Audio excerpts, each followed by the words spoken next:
Now anyone can learn and improve their chess skills with the world champion, Magnus Carlsen. The Magnus Trainer app is packed with fun mini-games and interactive training content, playable anytime, anywhere. Get the Magnus Trainer, available in the App Store and Google Play.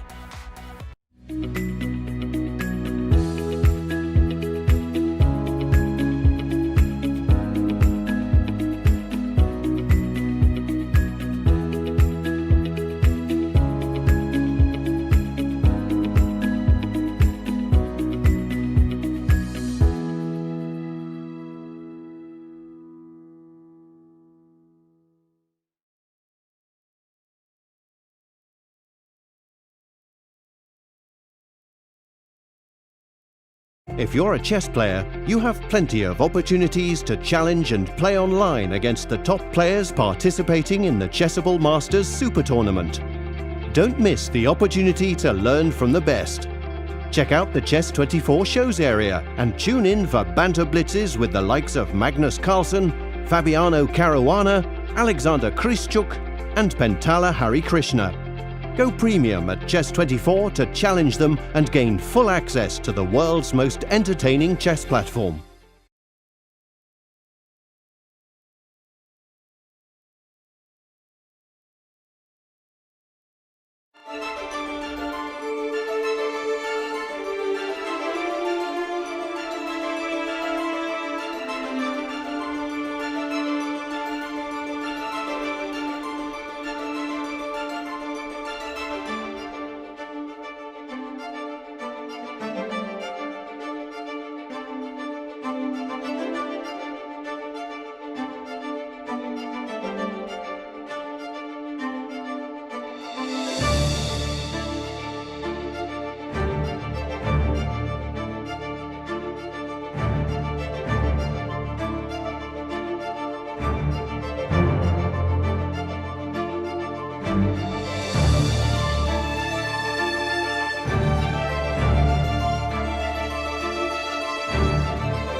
Whoa, I think he's getting Yes. mated now. G4, G3, right? Yeah, Right. he just... Ooh. How did we get here? So after rook bishop a1, Ding played rook f8, picking up that tempo with c3, rook f1, bishop b2, bishop d1, and here Hikaru played a natural enough move.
dare I say, congratulations on the 7 draws? Well, I'm not accepting your congratulations. I want congratulations on match victory. I'm not accepting the.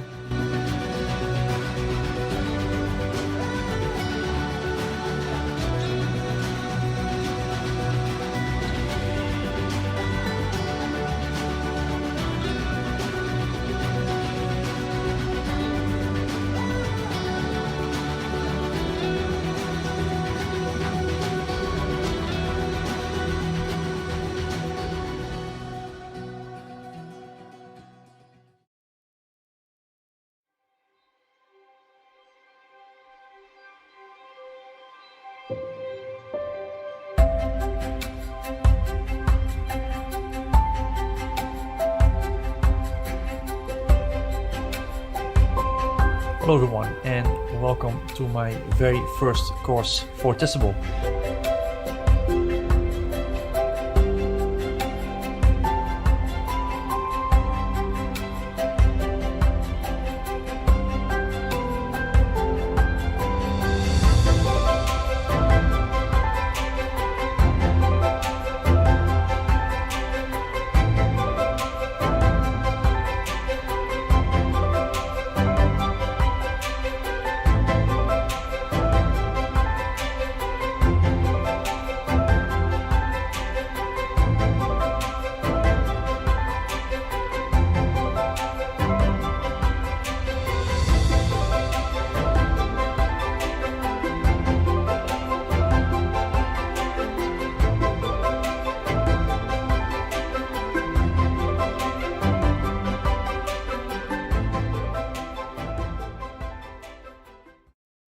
It's time to take control of your journey towards chess mastery. Magnus Carlsen introduces Chessable, the definitive solution for studying chess. Move Trainer uses the science of spaced repetition to identify your strengths and eliminate your weaknesses. There's no need to set up a board, remember which page you're on, or keep track of all the moves you miss. Move Trainer empowers you to go from the opening to the endgame with confidence. It's a seamless, effective, and fun way to study chess. Choose from one of the largest online chess libraries in the world, with hundreds of titles ranging from classic books through to our exclusive Chessable courses, including over 100 free courses. Get expert insights from International Master John Bartholomew, Grandmaster Sam Shankland, International Master Christoph Sulecki, Grandmaster Simon Williams, World Champion Magnus Carlsen, and hundreds of other instructors. Get started now and join our growing community of over 100,000 chess enthusiasts at chessable.com. Chessable, take control of your journey towards chess mastery. Okay. Hello, everyone. A big welcome to each and every one of you. We are ready for day 3 of the Chessable Masters quarterfinals. I am your host, Yasser Seirawan, and our host of social media is Anna Rudolf, and Grandmaster Extraordinaire Peter Svidler will be bringing you all the action, breaking it down move by move. First of all, a big welcome to you both. And Anna, what's trending? Welcome, everybody, and thank you once again, Yasser, as usual, for the kind welcoming word. I will be monitoring the 3 chats on Twitch, YouTube, as well as on Chess24. Huge welcome to all of you tuning in to another quarterfinals day. What is trending, I'm soon revealing, but before that, let me also say hi to the one and only Grandmaster Peter Svidler. Peter, how are you feeling today? Hi, and hi, Anna. Hi, Yasser. Well, exciting day. Feeling all right, even though, yeah, it's becoming a bit of a moot point. But is it? But no, I mean, with this weather, I would like to for there to be a sea next to me, not not just my four walls of the flat. I can understand that, although it's raining today in Ireland, so I may be envying the weather in Russia right now. Since Yasser asked me about what's trending on social, let me bring up some of the tweets that were the most popular topic on social media with the hashtag #StudyChess. Of course, one of them includes the match between Dingliren and Hikaru Nakamura, and even Howard Staunton, one of the strongest players of the 19th century, tweeted about the play of Ding Liren, saying the Chinese champion of the checkered field deserves the highest compliments for the excellent manner in which he has conducted this match. Praising Ding Liren's win over Hikaru Nakamura, the American star will need to bounce back tomorrow if he wants to make it to a tiebreaker on the third day of the quarterfinals. But other than the match between Ding and Hikaru, the hot topic, of course, was the 7 draws between Giri and Grishchuk, starting with the moment where Magnus tweeted about the second game where Anish had a winning position in an endgame against Grishchuk, a pawn-up minor piece endgame, and he spoiled it. Magnus tweeted, "My boy Anish Giri snarking a draw from the jaws of victory," to which Anish responded right after the rapid games, El Magneto, repeating this old joke for all the new followers he gathered after his last match with GM Hikaru. Anyway, enjoy the Blitz, guys. So that was Anish tweeting, still in the competition right before the Blitz game started, and Magnus responded to Anish, "No joke, just a public announcement. Good luck." Now, after the first 4 draws in Rapid, 2 more draws followed in the Blitz, which made the world champion tweet again about which color will Anish choose. And Magnus's poll was the following: did Giri choose black in Armageddon? Yes, or what else? Now, after it was a draw in Armageddon 2, the second of Magnus calls, and Peter Heine took it to Twitter saying, "There's a story in Donner's excellent book, The King. A player accidentally fell entering the stage, and while it could have happened to anybody, all participants would have guessed it would happen to Deemer. Winning a match by 7 draws could happen to anybody, but ... So there has been a lot of trolling about the 7 draws.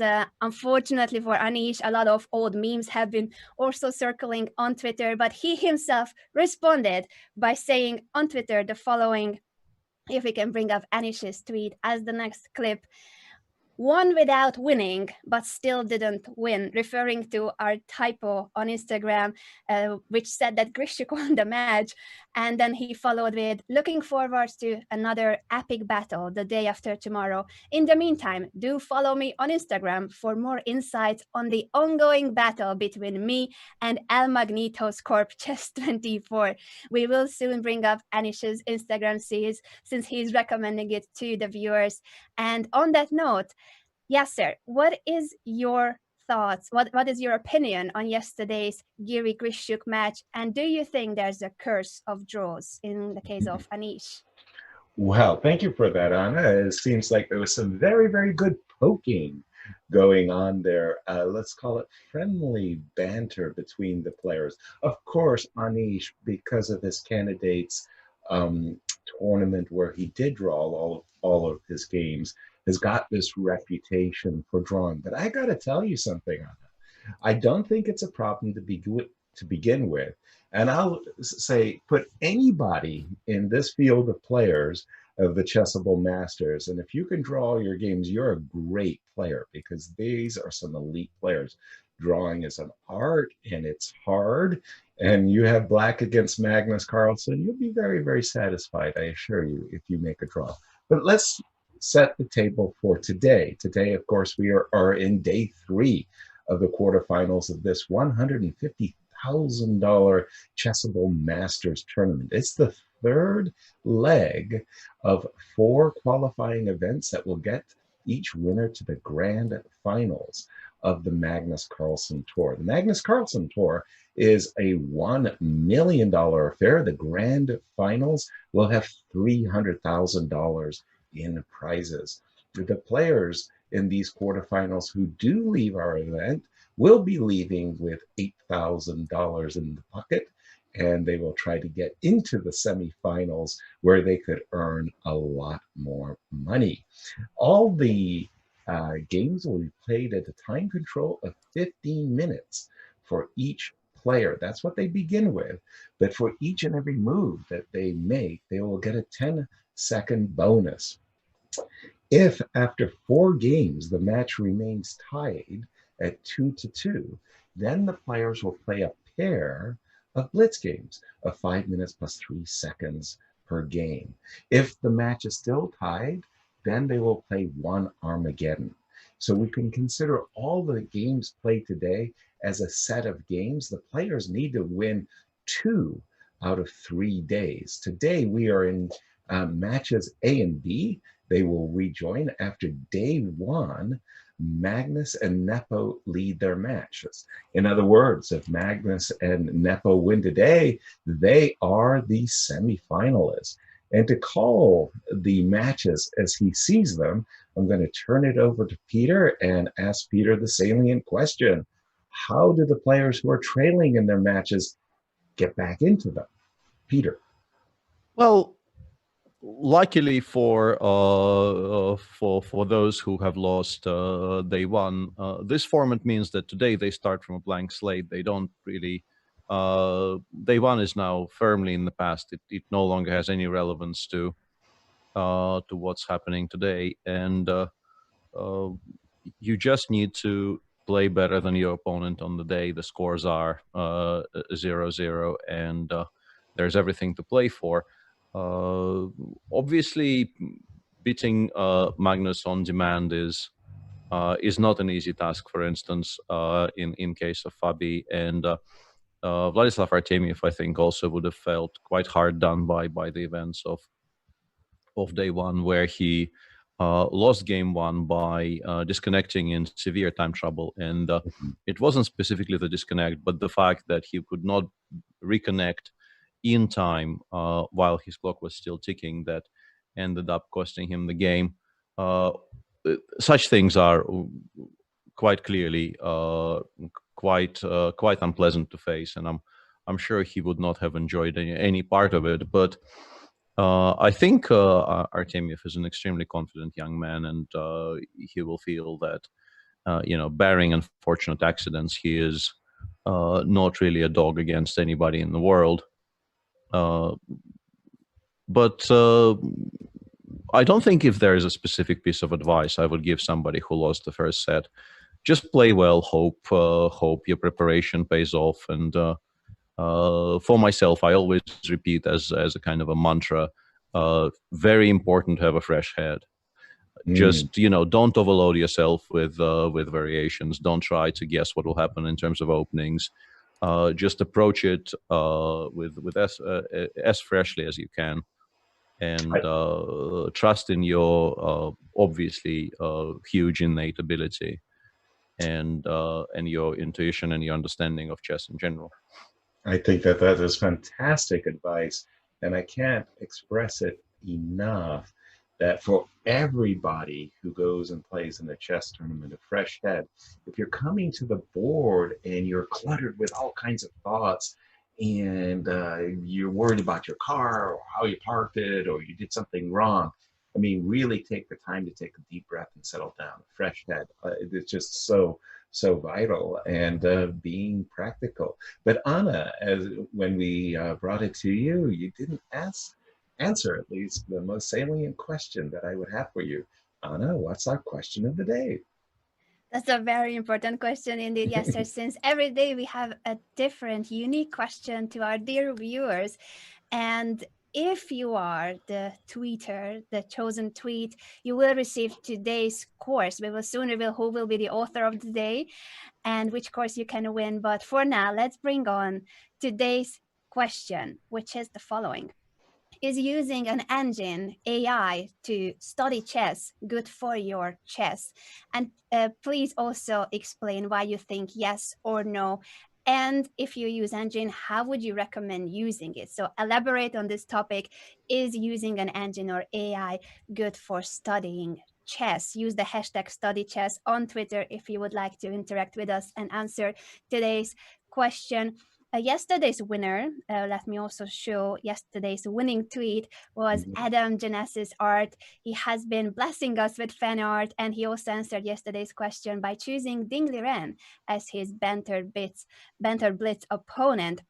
Now we will I think, in this very moment, reveal the author of the day. I thought maybe we'll wait a little bit, but no, let me announce today's author, who will be joining us shortly, well, in an hour or so, is Grandmaster Erwin Lamy, longtime second of Anish Giri, and he will be here to talk about his opening lab, the Dubov Tarrasch, which today is on sale. So the course that you can win today is Erwin's the Dubov Tarrasch, and he answered to a very similar question about using engine when studying chess. If we can bring up his answer in an interview he has given, what is the most overrated advice?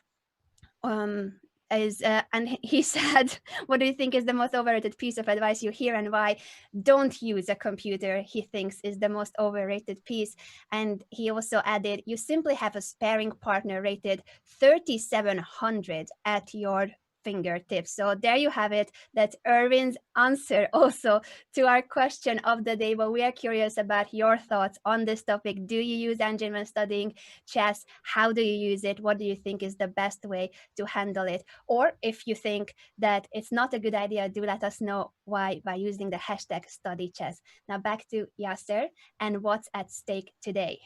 Absolutely, and it sounds to me like Erwin should win the prize and win his own course. So that was, I'm sure that was he a would very be good thrilled. answer. I mean, that was a great answer. I mean, let's face it.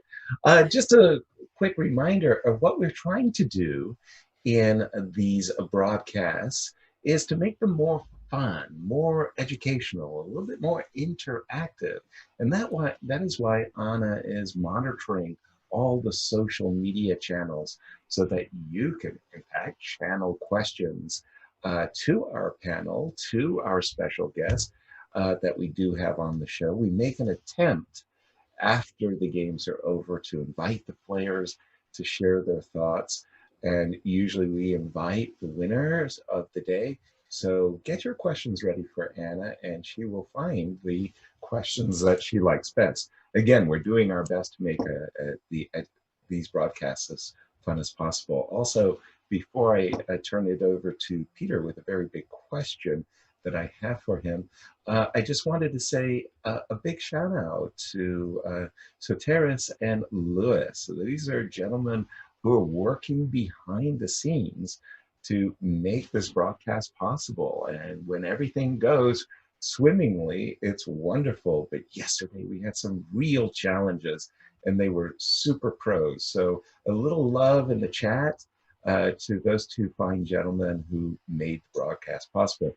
The question I had for you, Peter, is to drill down a little bit in the matches today and talk a little bit about the openings that we can expect from these four great chess players. Well, it's easy, I think, to talk about the Caruana-Carlsen match in that respect, because clearly they have played a great deal of chess against each other. And on day one, it was only the three games. The first one was a Queen's Gambit with a bit of a sideline, which gained some traction recently. I don't know if that will be necessarily repeated again. And then there was an Italian with Fabio on the white side. And as for the opening in game 3, I think that's probably unlikely to happen again, because by that point, Fabio was trailing 2-0 and had to take perhaps more risks than he normally would be comfortable with. But they do have, as everybody understands, they have a tremendous history of playing against each other, and you can see some trending topics. It does appear as if Magnus is quite interested in the idea of playing the Sicilian against Fabio. I think ever since their match for the World Championship in 2018, Magnus has been doing that more and more. And on the white side, Magnus does seem to play 1d4 more than anything else against Fabio, with some English mixed in.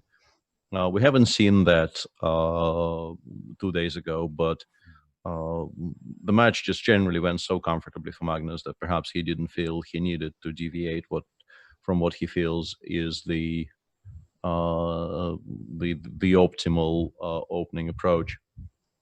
As for the All Russian Derby, I think Artemiev is a very difficult player to predict in terms of openings. He has quite a varied repertoire, and he also can sprinkle in pretty much anything, in particular if he feels the match situation demands it, such as the e4, c5, knight f3, a6 that he sprung on Jan in game 3, and actually got a very playable position out of the opening there before committing a very uncharacteristic blunder and losing that game as well. All in all, slightly easier to predict the general tone of the opening, let's put it like this, in the Carlsen Caruana match, and I really wouldn't want to, bet any money on even the first moves in the game. In the games between the. Well, thank you for that, Peter. It's always fun, no matter what sport you're in, when number one versus a number two go at it. So that marquee matchup we'll certainly keep our eyes on. But back over to you, Anna, and the question is, what's trending? I can't wait to see the world number one versus world number two, of course, but I did promise to show you some of the Instagram posts that you can find on Anish Giri's social media, since he was recommending everyone to follow him on IG. So here's some IG feed by Anish Giri. You can also always get to know about what he's having for breakfast, for lunch, constant Foodstagram updates, and polls. The next slide is a poll related to our broadcast, and I'm going to ask Yasser and Peter later on to answer the question. If we can show the next slide from Anish Giri's Instagram. This was a tweet by Eric asking what happened here in your first game. If you guys see the reaction of Anish and Sasha at the same time. And Anish made a poll where the guesses are the following. A, suddenly heard Yazenko commentating.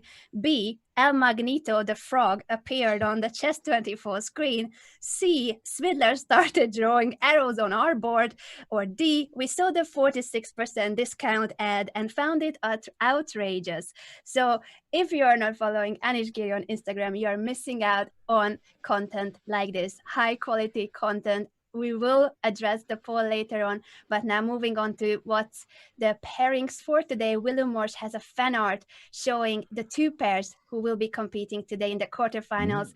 It is indeed Carlsen versus Caruana and Nepomniachtchi versus Artemiev, both Caruana and Artemiev in a must-win situation in terms of today's set.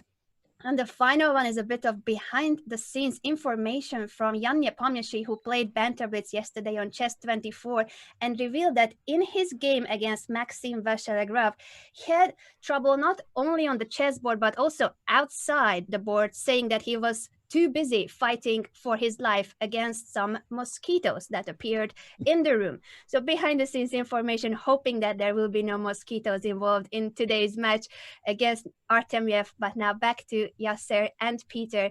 Yasser, what did you think of Anish's poll, and what do you think is the correct answer?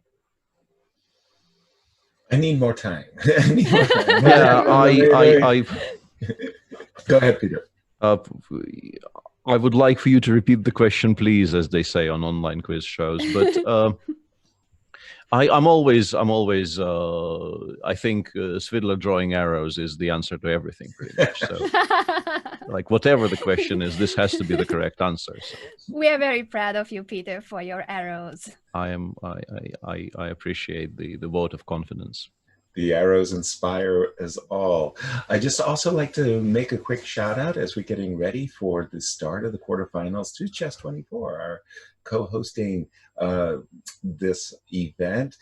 There are many streams in many languages, and for me, it's just fantastic, this technology. So if you want to study chess in Russian or French or German or even Chinese, Mandarin, please check out the other broadcasters and presenters on Chess24.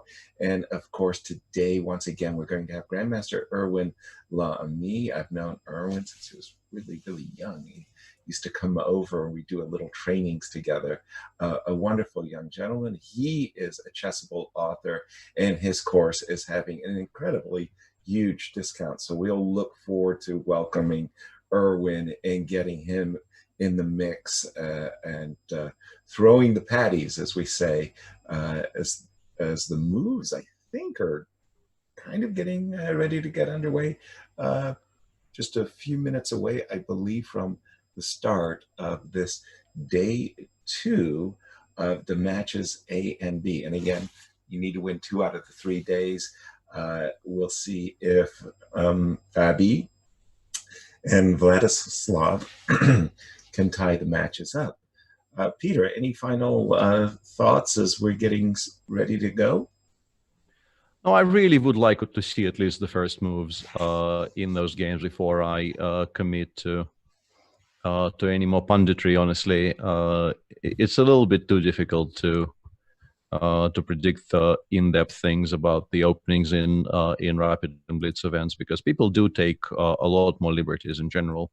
They do feel like it's less important to be entirely correct in your approach, so to speak. You can definitely take some more risks with this shorter time controls.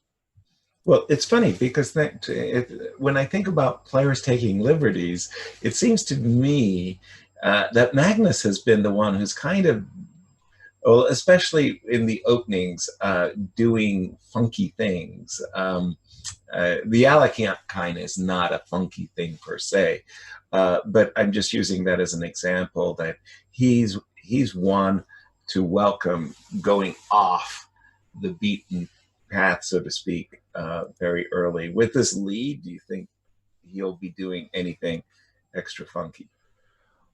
Not at the beginning, I think. I think game 1 week, I would expect him to play what amounts to his normal repertoire, and I'm pretty sure he would like to put the match entirely to bed today. He doesn't want a day 3 for all kinds of reasons. It's obviously very nice to have an additional rest day to just recuperate, play some more of that wonderful basketball that he's so famous for.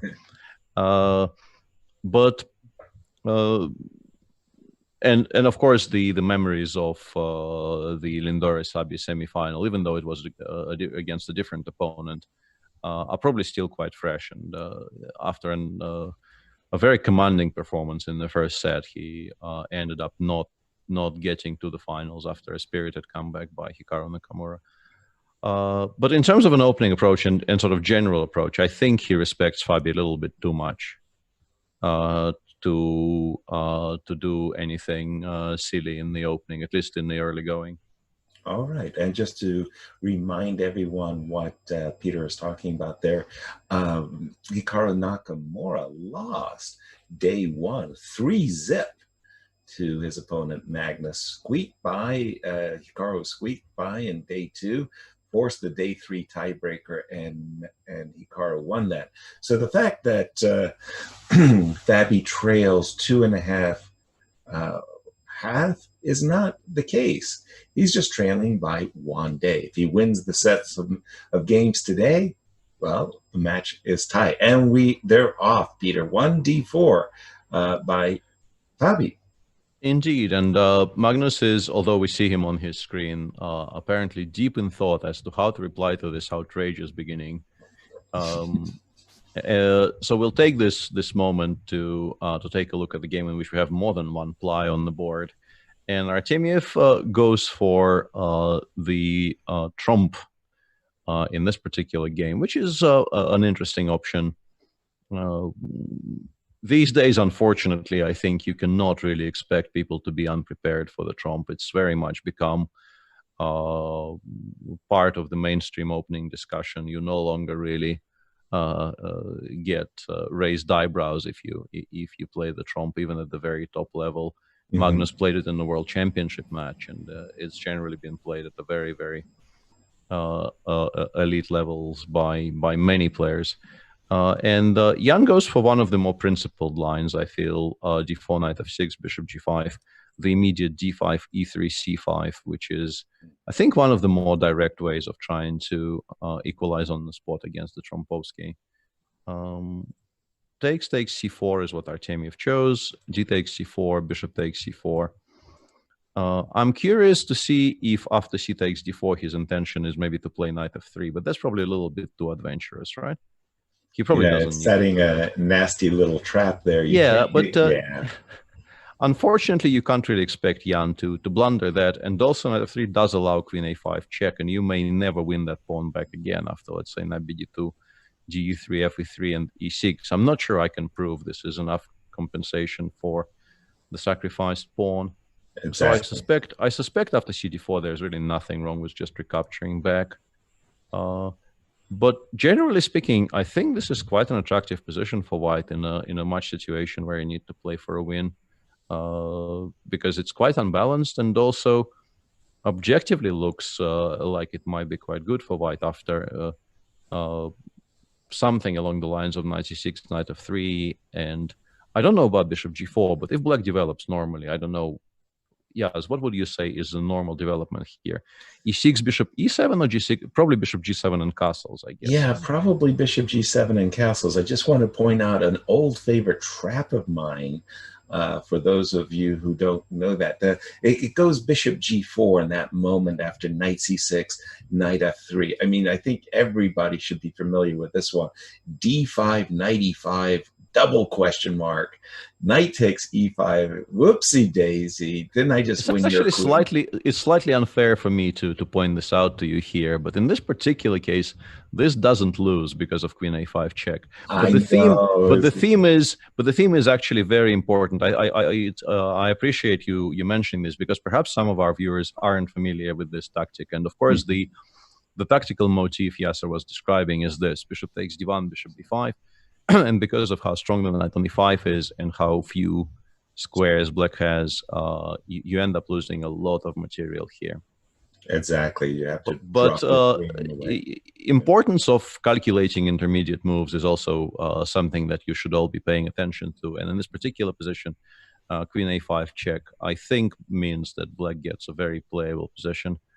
Exactly. And just to complete the thought, now that you've played queen a5 check, after a move like knight c3, you can actually, I was calculating, you can actually do that, I think. Yeah. Bishop d1, bishop d5 check, and game actually continues. It might be playable for white for all we know. I know, it is pretty which is funny. quite remarkable.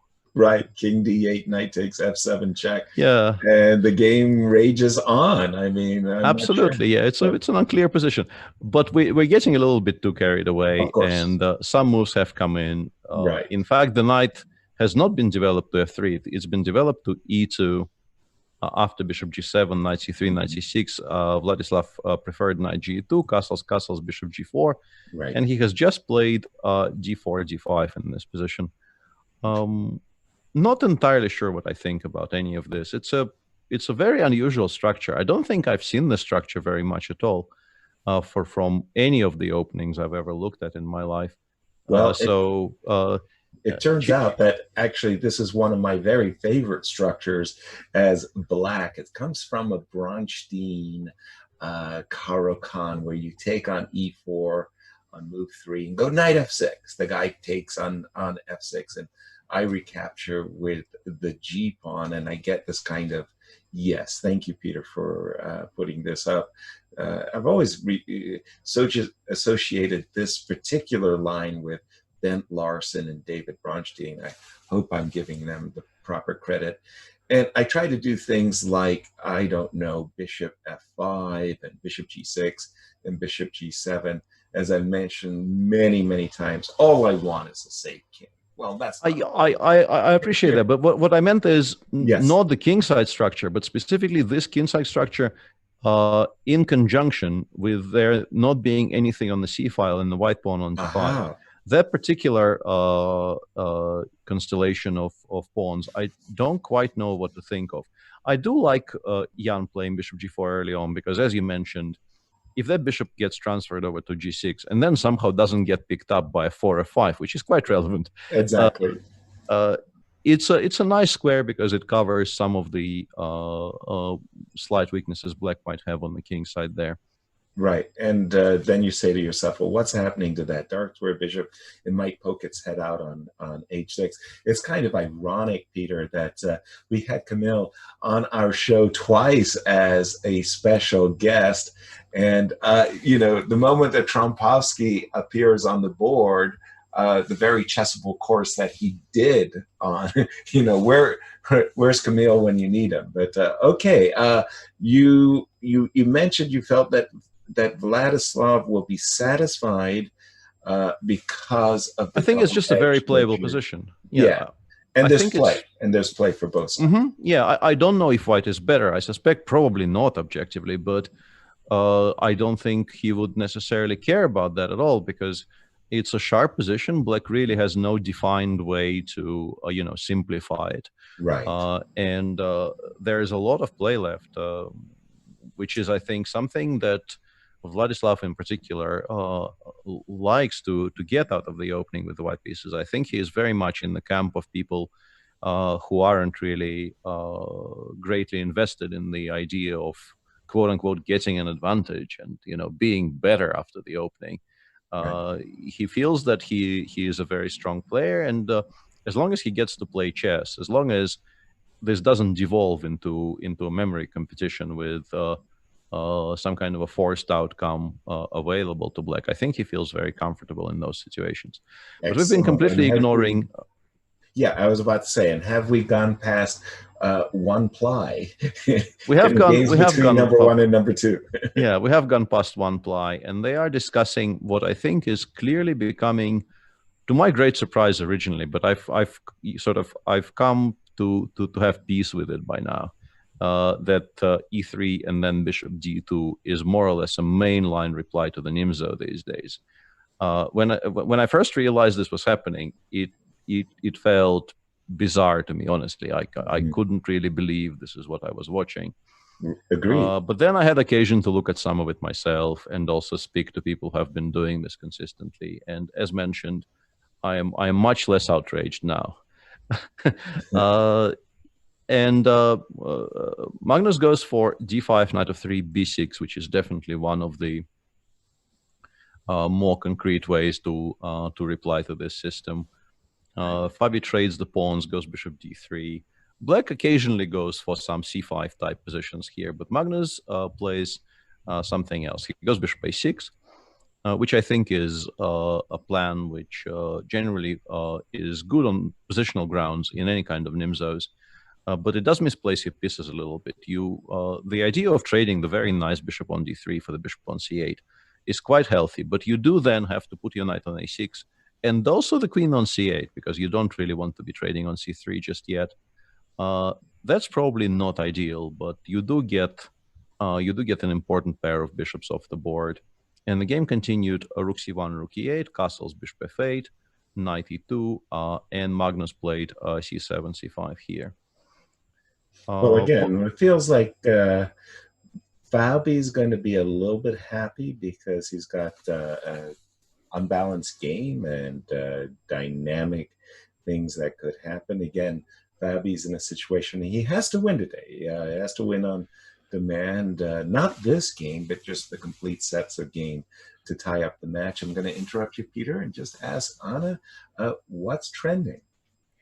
I wanted to bring back Magnus Carlsen's tweet, Yasser, since you were talking about what happened at the Lindorus Abbey, the second leg of the Magnus Carlsen chess tour, where Magnus won 3-0 on the first day in his match against Hikaru Nakamura, and then went on to lose the semifinals against Hikaru. So he reminded himself with the following tweet: "Don't make the mistake of relaxing too early again," he said in a relaxed manner, tweeting this after he won the first set in the quarterfinals now against Fabiano. So as you said, very much likely that Magnus would like to win today's set and then have a free day instead of having to play on a third day as well. But he himself is aware that he cannot fall into the same mistake as what happened to him against Hikaru. And on that note, let me remind everybody that we do have a question of the day, so that you can win today's course by Erwin Lamy. If we can bring up the question again: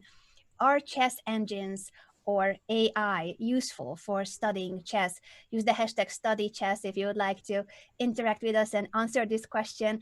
Please also explain if you say yes or no, why, and if you use the engines, how do you think the best way is to use it for studying chess? I'd like to give a shout out to all of you tuning in on Twitch, YouTube, and Chess24. Thousands of you tuning in every single day. It's a thrill to have you, and the interaction in the live chats is absolutely a blast. I keep an eye on all 3 chats, and on that note, I will now head back to my behind the scenes spot, looking at the chat and social media and giving back the voice to Yasser and Peter to know what's going on here with that isolated pawn structure between Caruana and Carlsen. All right, Anna, thank you very much for that. I was just going to say that we're going to have to give 2 prizes because I think Erwin already won his course by answering the question of the day. But back to you, Peter. After takes on c5, knight takes c5, white's queen. Not the greatest choice of squares. Fabi chose c2, and no. Well, I want to say.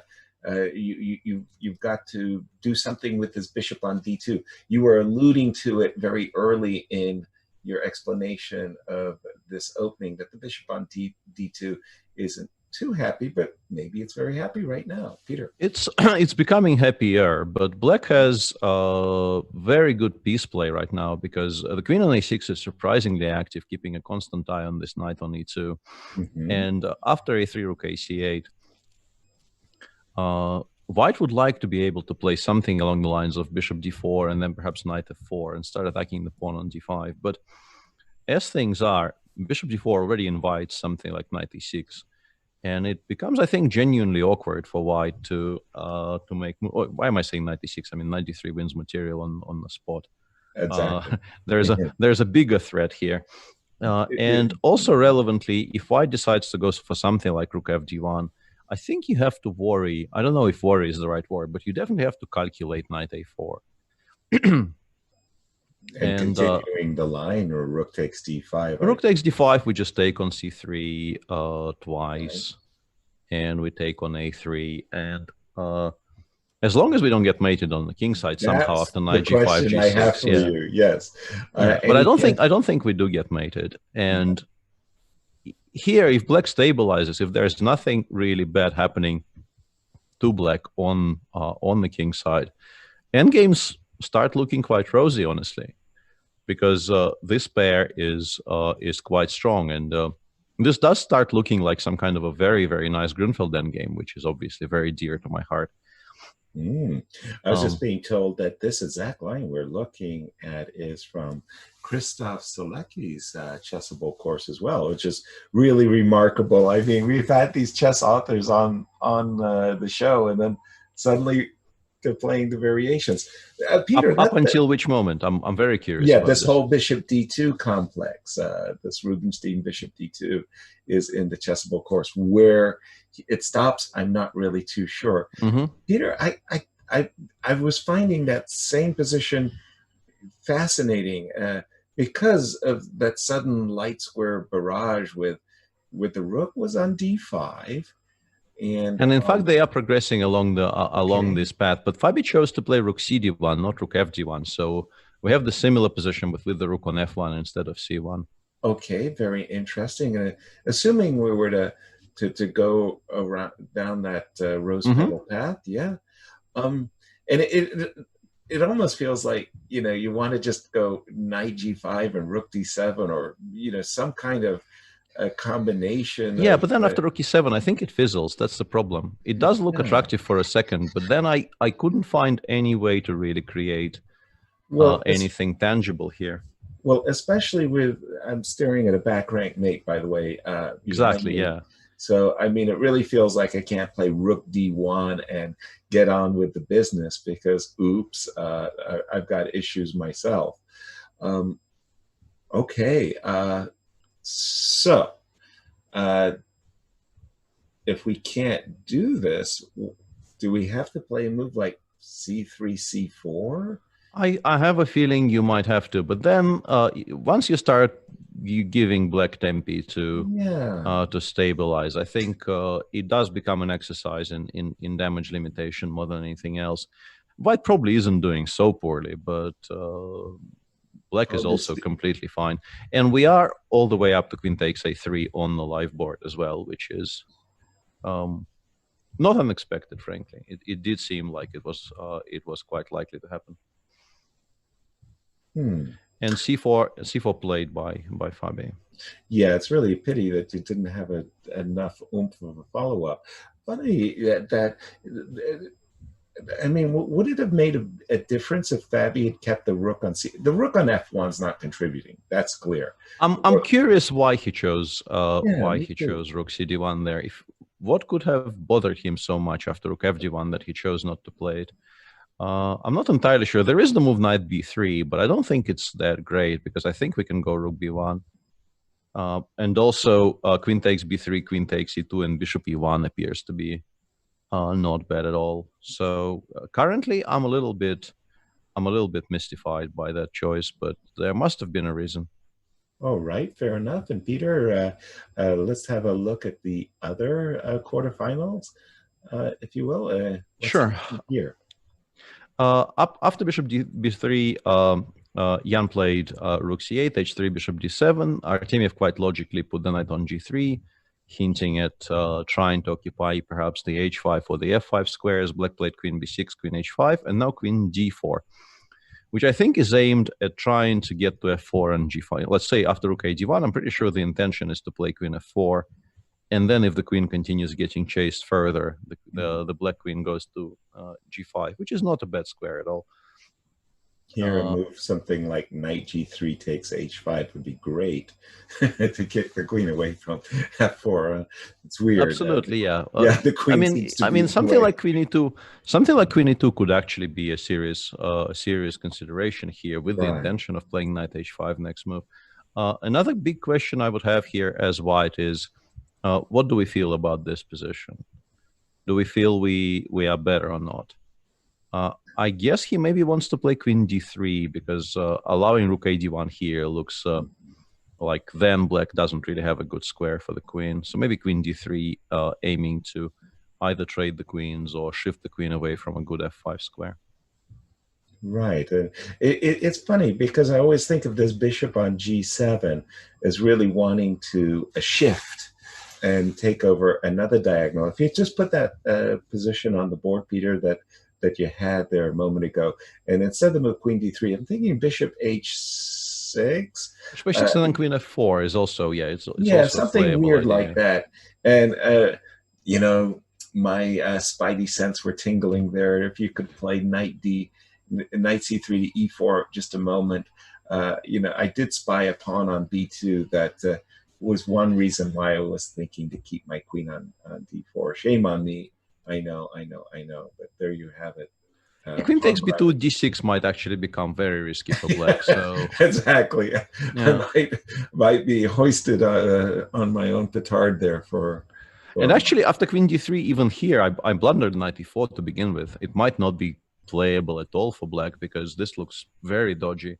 Followed up by rook a1 and then perhaps d6. Ooh, good point. Yes. I'm beginning to actually quite like knight f5 in this position. I'm interested in what Vladislav will settle on. Perhaps he's looking at something even more aggressive, but knight f5 is definitely a very playable move here. Well, and it actually does completely force bishop takes f5. More or less, yeah. Black could maybe play queen b4, but then why have we played queen d4 in the previous move? That would make very, very little sense. Precisely. And here the rook left, the rover after knight f5 and queen b4, rook e1 to e4 kind of just plays itself. I would suggest. Yeah, Vladislav started with bishop c2, which is also an interesting option. I think it prompts knight g6 more than anything else. And I can definitely get behind the idea of forcing knight to g6. And now in particular, I'm interested in the idea of playing bishop f5, not knight f5. To get the bishops off the board first. And then that knight on f5 will be extremely difficult to shift. Yeah. If you imagine some kind of a position like this, black really lacks any way at all to interact with this knight on f5, really, at least for the time being. So this position is quite dangerous, I would say, for Jan. Well, I absolutely agree. And the black minor pieces, the knight on g6 and the bishop on g7, make a very sorry impression against this very powerful knight on f5. And as you say, I mean, that's an attack for free that Vladislav will yeah, and this very is what he's happily- gone for. Yeah. Jan quite quickly plays rook fd8, and I was almost tempted to suggest heresy. I know it. Oh, I can't play e6 and sacrifice a pawn. There's a rook d1 problem that yeah, Jan there's is facing. I don't think with the queen on d4, black is ready to open up the d file just yet. Not at all. Not at all. At all. Bishop d7, rook d7 played, knight f5. I imagine the queen goes to b4 to at least try to tie up one rook to the protection of the b2 pawn. But the other option would be to play queen f4 and hope for queen g5. But Same idea, different concept. Queen d2 with the dual. Or queen d2. Yeah, queen d2 actually does both. Yeah, that's a good suggestion. Well, thank you very much. Unless we are worried about getting mated after 94, but I don't think we are. I think we are reasonably okay with picking up either of the white pawns. Maybe the one on d5 is more important. Yeah, I like queen d2. I think of the moves we discussed, queen d2 is easily the strongest one. And back to our number 1 versus number 2, our Nimzo Indian, and it seems to be really does look like a Grunfeld, doesn't it? It does. I mean, it was, by the way, excuse me, let me just correct you. A very good Grunfeld. Excellent Grunfeld. Yeah. Yes. I'm trying to figure out if I feel like black is already much better or just slightly more pleasant. After queen c5, I think maybe rook c1 still holds on somehow, because we would like to play b6, b5, but knight takes b5 exists. And a6, queen a4 is a little bit awkward. You can play bishop g7, but after bishop g7, I thought there is some ideas like queen a4, hoping for some mass simplifications, and perhaps black survives. White survives, not black. Were you unhappy with a6, queen a4, b5, Peter? Unhappy, no, but I don't think. I think these positions generally tend to be holdable. Okay. Clearly, black is better, but Exactly. I think white probably does something like queen b5 here, and starts chasing. And if it's the endgame probably ends up being just very comfortable for white, even because the king comes in, and the white king is quite a lot closer to the pawn on c4 than the black is. Agreed. And after queen c7, even let's say if I centralize with queen d5, I already feel like it shouldn't be so bad. Maybe I'm understating the problems a little bit, but okay. Perhaps I need to play rook c3 first to make sure the pawn doesn't reach the c3 square. You probably play something like bishop g7, and I play queen d5.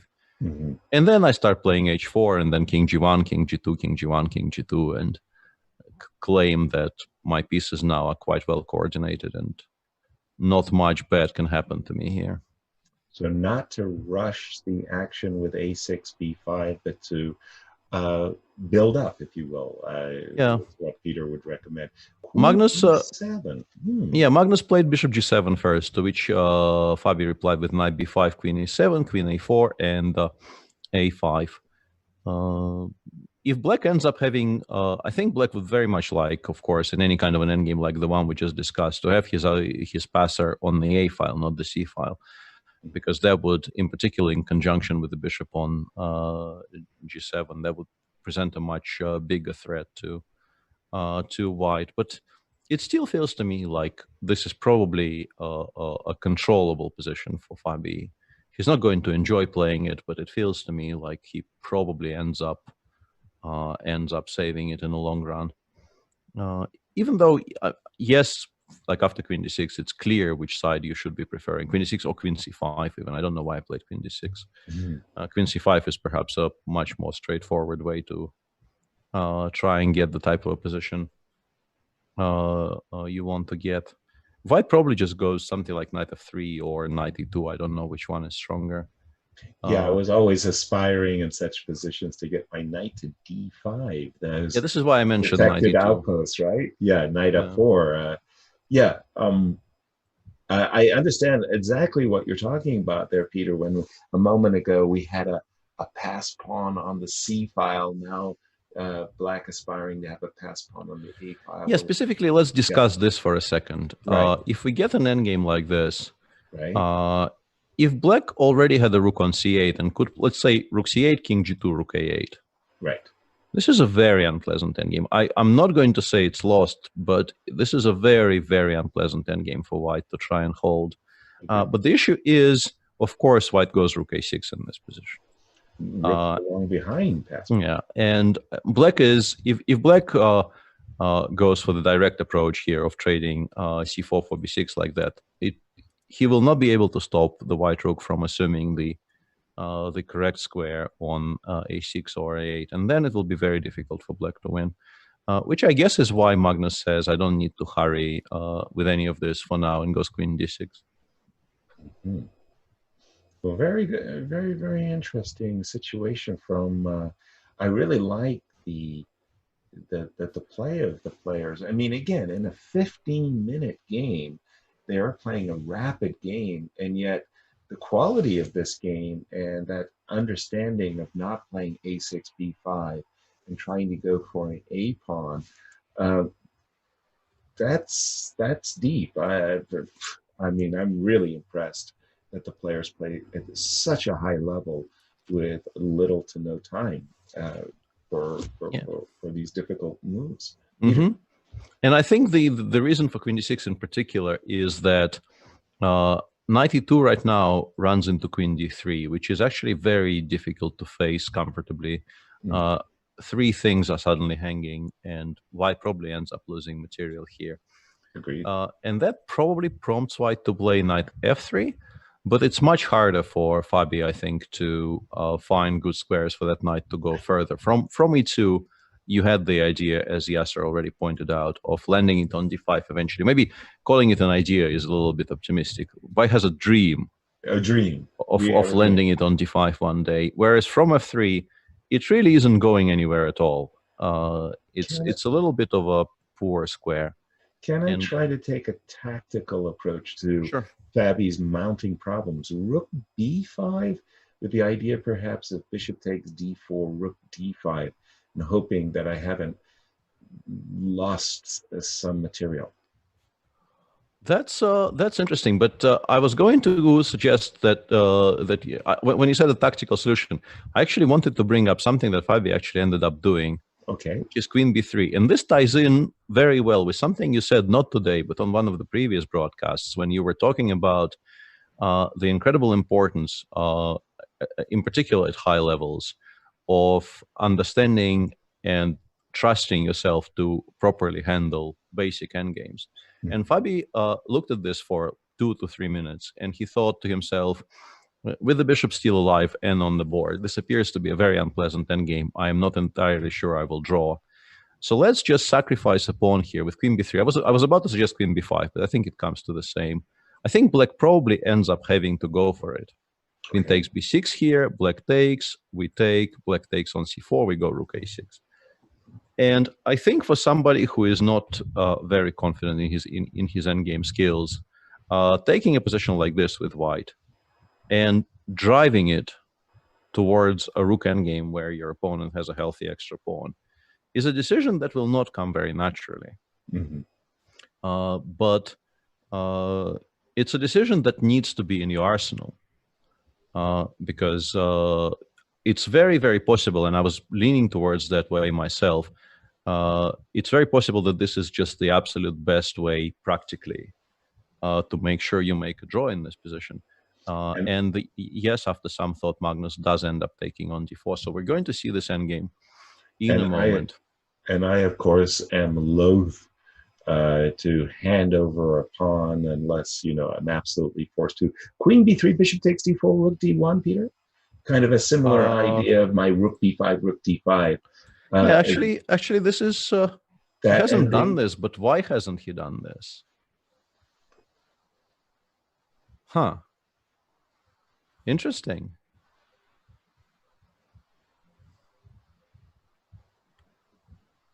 That pregnant pause, I assume. I'm still trying to figure out if I can convince myself Black is somehow winning in this endgame, but he isn't. Okay. I think it's just a draw. So yeah, I don't see anything particularly wrong with this, to be honest. And the speech I gave has kind of been borne out by what Fabi ended up playing, but I don't quite know why. I enjoyed it tremendously. I was like, I'm learning a lot. He went, well, I'm quoting you directly, so I don't know what you're learning, but and it was a great speech. I mean, give yourself credit. No. Interesting that they have gotten the precise rook and pawn ending. That you were thinking that Fabi is confident that he can draw.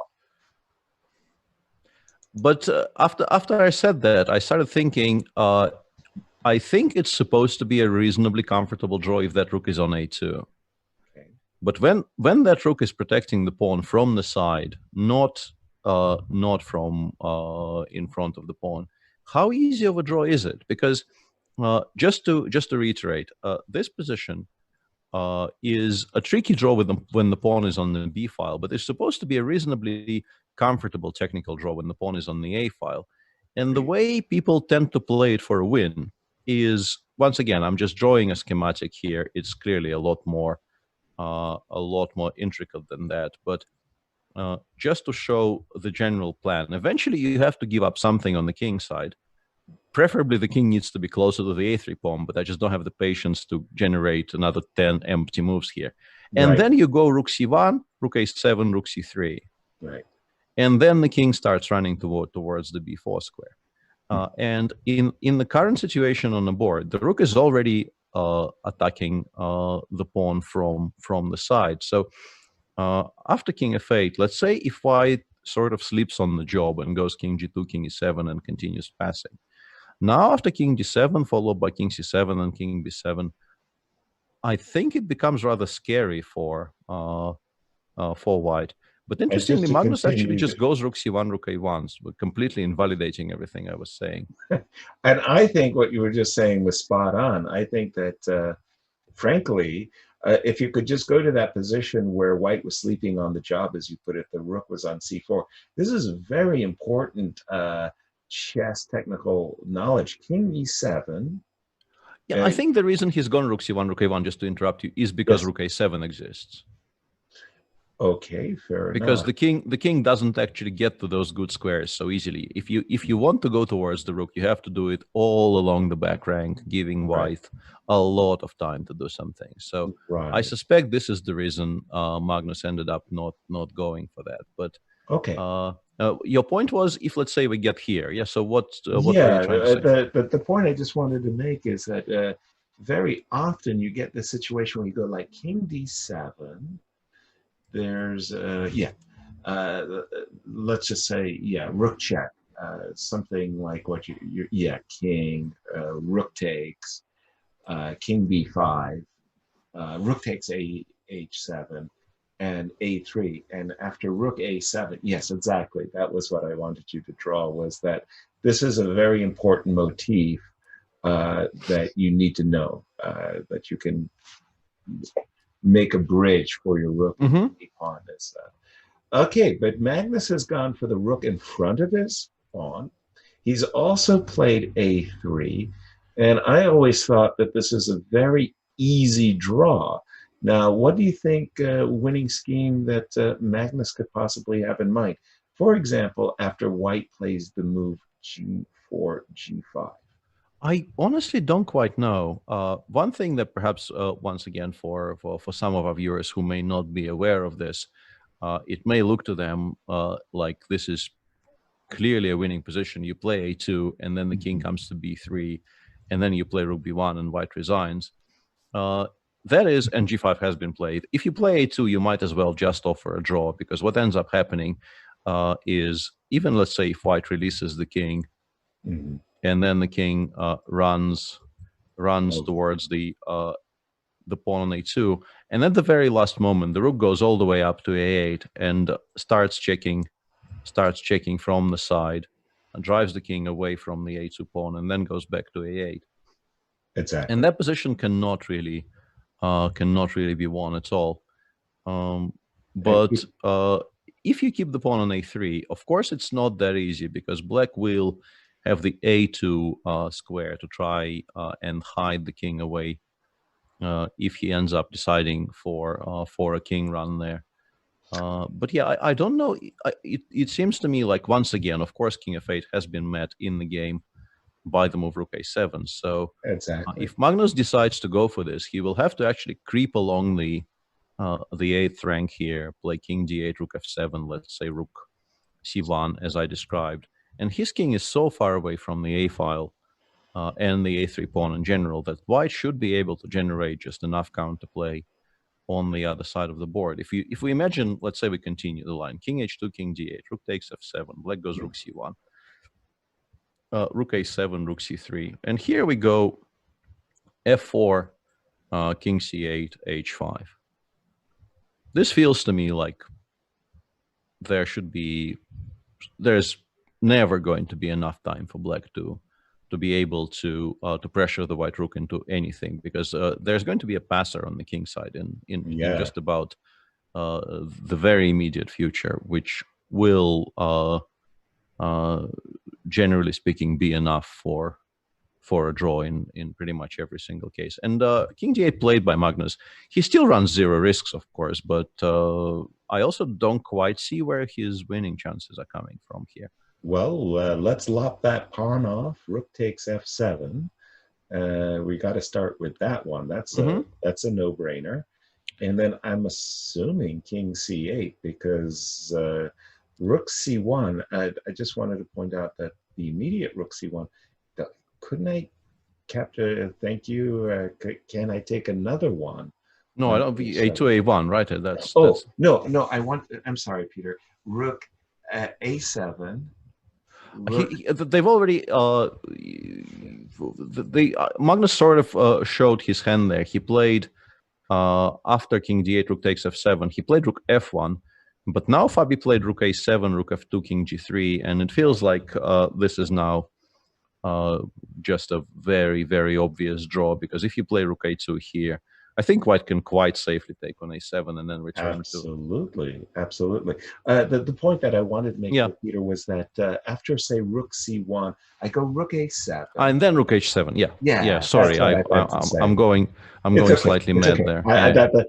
But it does look like this is a dead draw now. I don't think Fabi has any worries in the game position after this king g3. Rook I think like a sane solution here is to actually go rook f5 or rook f8 or somewhere. Just don't even go rook a2 because I just don't think black is playing for a win here anymore. Rook a2, rook h7. I think it's time for you to start running towards the g file, because if you continue insisting, eventually h5, g8, g6 might beat you. Precisely. Like if you look at this position and you continue insisting you are better, like eventually you will have to start looking for precise ways to draw. And Magnus goes rook a1 and a2, which of course is still a very comfortable draw for everybody. But the result was never really in doubt for a while now.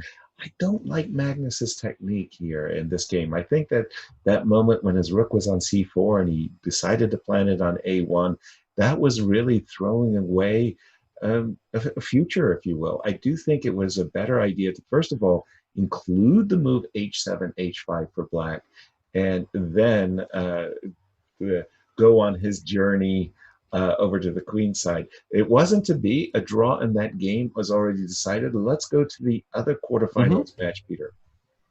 Yeah, and here there at some point there have been mass simplifications, and it seems like the players are potentially repeating moves as well. We left it somewhere around here. Your very strong move queen d2 has actually been played, and game continued. Queen g4, rook cd8, h4, queen f4, and queen h3. And here, Jan, I think, absolutely correctly estimated that he needs to start driving that piece away. He played e6, and Vladislav went for this position where the black king is slightly compromised, but his pieces, frankly, look more active than the white pieces. which prompted Artemiev to trade all the rooks and then activate his knight at the price of the b2 pawn. This looks scary, but the knight on g6 provides enough cover so that there's no immediate mate. And Vladislav has been playing this pawn down position for a win for a while now, repeating, I guess, to gain some time, and then continuing to play on. This is the current position. I think White runs close to zero risk here, but I also think he very rarely actually ends up tricking his opponent enough to win. Okay, I do speak in favor of this move g3, g4, though, because you are taking the f5 square under control, Peter, and on a very good day, you know, I mean, knight f5 check might be bothersome. You, I mean, the extra pawn, give me a percentage. Yeah, eventually maybe we have time enough to pick up on a7, and my first instinct was, why can't we just play king g6? But I think allowing queen e8 check might be, well, by risky I mean losing, because I think the only move here that allows no forks is king g7, then check, and after king h6, White I think wins the knight with queen takes e7 and then knight f5 check, which is why Jan played h5, which is also a move I was considering, but I don't quite know what I guess he found some kind of perpetual after gh. I guess he just starts giving checks like queen g5 and then queen d5 and so on.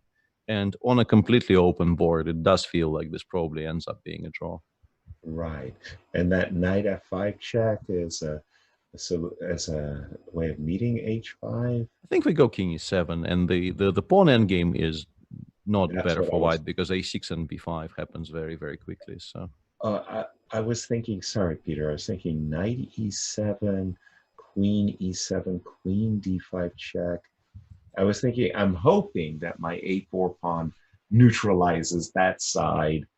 Yeah, but it still is a queen endgame 3 against 3, right? So you don't really have a very high expectation of converting this. Absolutely true. Absolutely. And Jan somewhat surprisingly played after gh, not queen g5 check, but queen d5 check.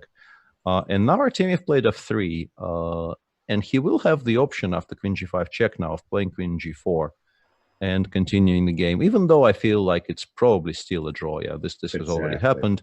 And now we can probably just take and go something like knight d5, knight c3, and eventually all the queen side comes off, and 2 against 1 on one flank is never going to be too problematic for Jan here. I totally agree. That looks like a draw in that knight ending for sure. Well, I mean, it was a promising start, Peter. The positions were double-edged in balance. In particular, I thought that Vladislav, I liked his bishop f5 treatment and his winning control of the f5 square, I'm sorry, but it didn't bring him success. Not entirely. Yeah, we expect this game to finish in a draw. I quite like Jan's decision not even to take on g4 for now, keeping his options slightly more open. Mm-hmm. Yes, and again, as just a reminder to everybody, we are in the day 2 of the quarterfinals in the groups A and B matches, and Jan and Magnus both have a lead. They won their first set of matches on day 1. Should those victors win again today, they will be in the semifinals. Those 4 players who will be eliminated in the quarterfinals will go home with $8,000, but it's much better to progress in the event and get to the semifinals where you're absolutely getting a little extra $15,000, $150,000 in total prizes being splashed around amongst our 12 participants who started the event. Sorry, Peter. This game sure looks like I'm keeping it updated, but we all know how it ends, kind of thing. F4, king h6 played, and now White will take on g5, Black will take on g5, White will go knight c8, and everything comes off. Peter, I'm going to interrupt you and suggest that since this is a draw, we'll watch the players go perfunctory through this drawn position. Let's go to Anna and share a learning moment. Anna. Thank you, Yasser. It is indeed this very game from which I chose the learning moment of the round. Even though the game ended in a draw, I do think that the maneuver that Yasser and Peter were highlighting is very instructive and something that any club player can learn from. If you look at White's position here, it looks like there's not much going on in terms of attacking chances, but after knight to g3, suddenly White is regrouping their pieces. And the idea is the following: the queen will land on h5, and we would like our knight on f5. Artemiev carried this out perfectly by, if we show the next few moves in the game, Nepomniachtchi's answer and queen to h5. And then the game continued with Nepomniachtchi activating their queen. And this is the case where I think it's very tempting for any player, beginner, club player, to jump to f5 right away with the knight, because it's a beautiful spot. But if you think that you do want to keep that knight, then we need to come up with a different strategic plan and find a way in which we can eliminate first the d7 bishop and then have that beautiful post on f5 for the knight. And the maneuver is indeed what Artemiev carried out in the game, perfectly executed: bishop to c2, to then place the bishop on f5. You want to trade the light square bishop, and in this way we will have that very strong post for the knight on f5. We can show the next few moves and how Nepomniachtchi defended very well by playing rook to d8, trade on d7, knight f5, and here a crucial move, queen to d2. The queen is a very strong defensive piece, and by playing queen to d2 and queen g5, Nepomniachtchi made sure that his king will be safe. But I promise you, if you try this strategic idea, how beautifully and powerfully Artemiev has managed to maximize the potential of his pieces on the king side, this should work against club players. So sometimes super grandmasters defend better, and as you can see at 2700, almost 2800, Jan Nepomniachtchi with the black pieces did find queen d2, queen g5, but I bet it will not happen at every single club tournament. So this was a beautiful, very educational moment, in my opinion. And now back to what's going on for the rest of the quarterfinals. Yasser. Thank you very much, Anna. A very nice moment indeed. In fact, what we're going to do is we're going to take a commercial break. We just had the first game in what promises to be 4 rapid games. And once again, in case those games are tied, we'll be going to Blitz, a pair of Blitz games. Lots of exciting action. Please stay tuned. We'll see you on the other side of this commercial break.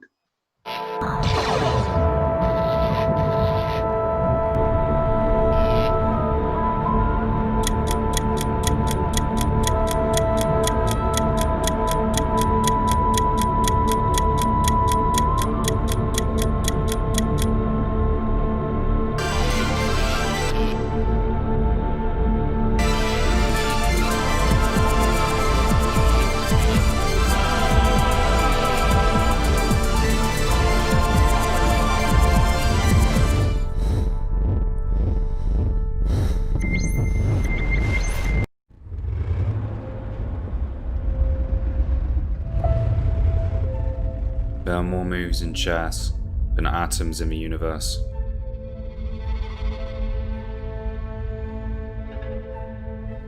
But only one move ends the game.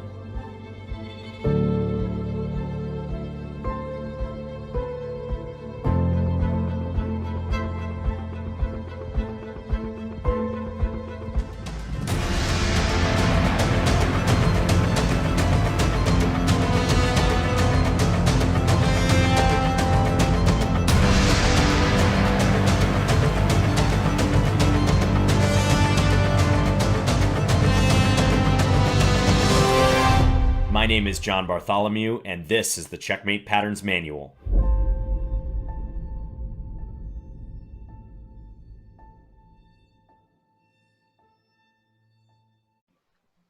Hello, everyone, and welcome back to our live coverage of the Chessable Masters.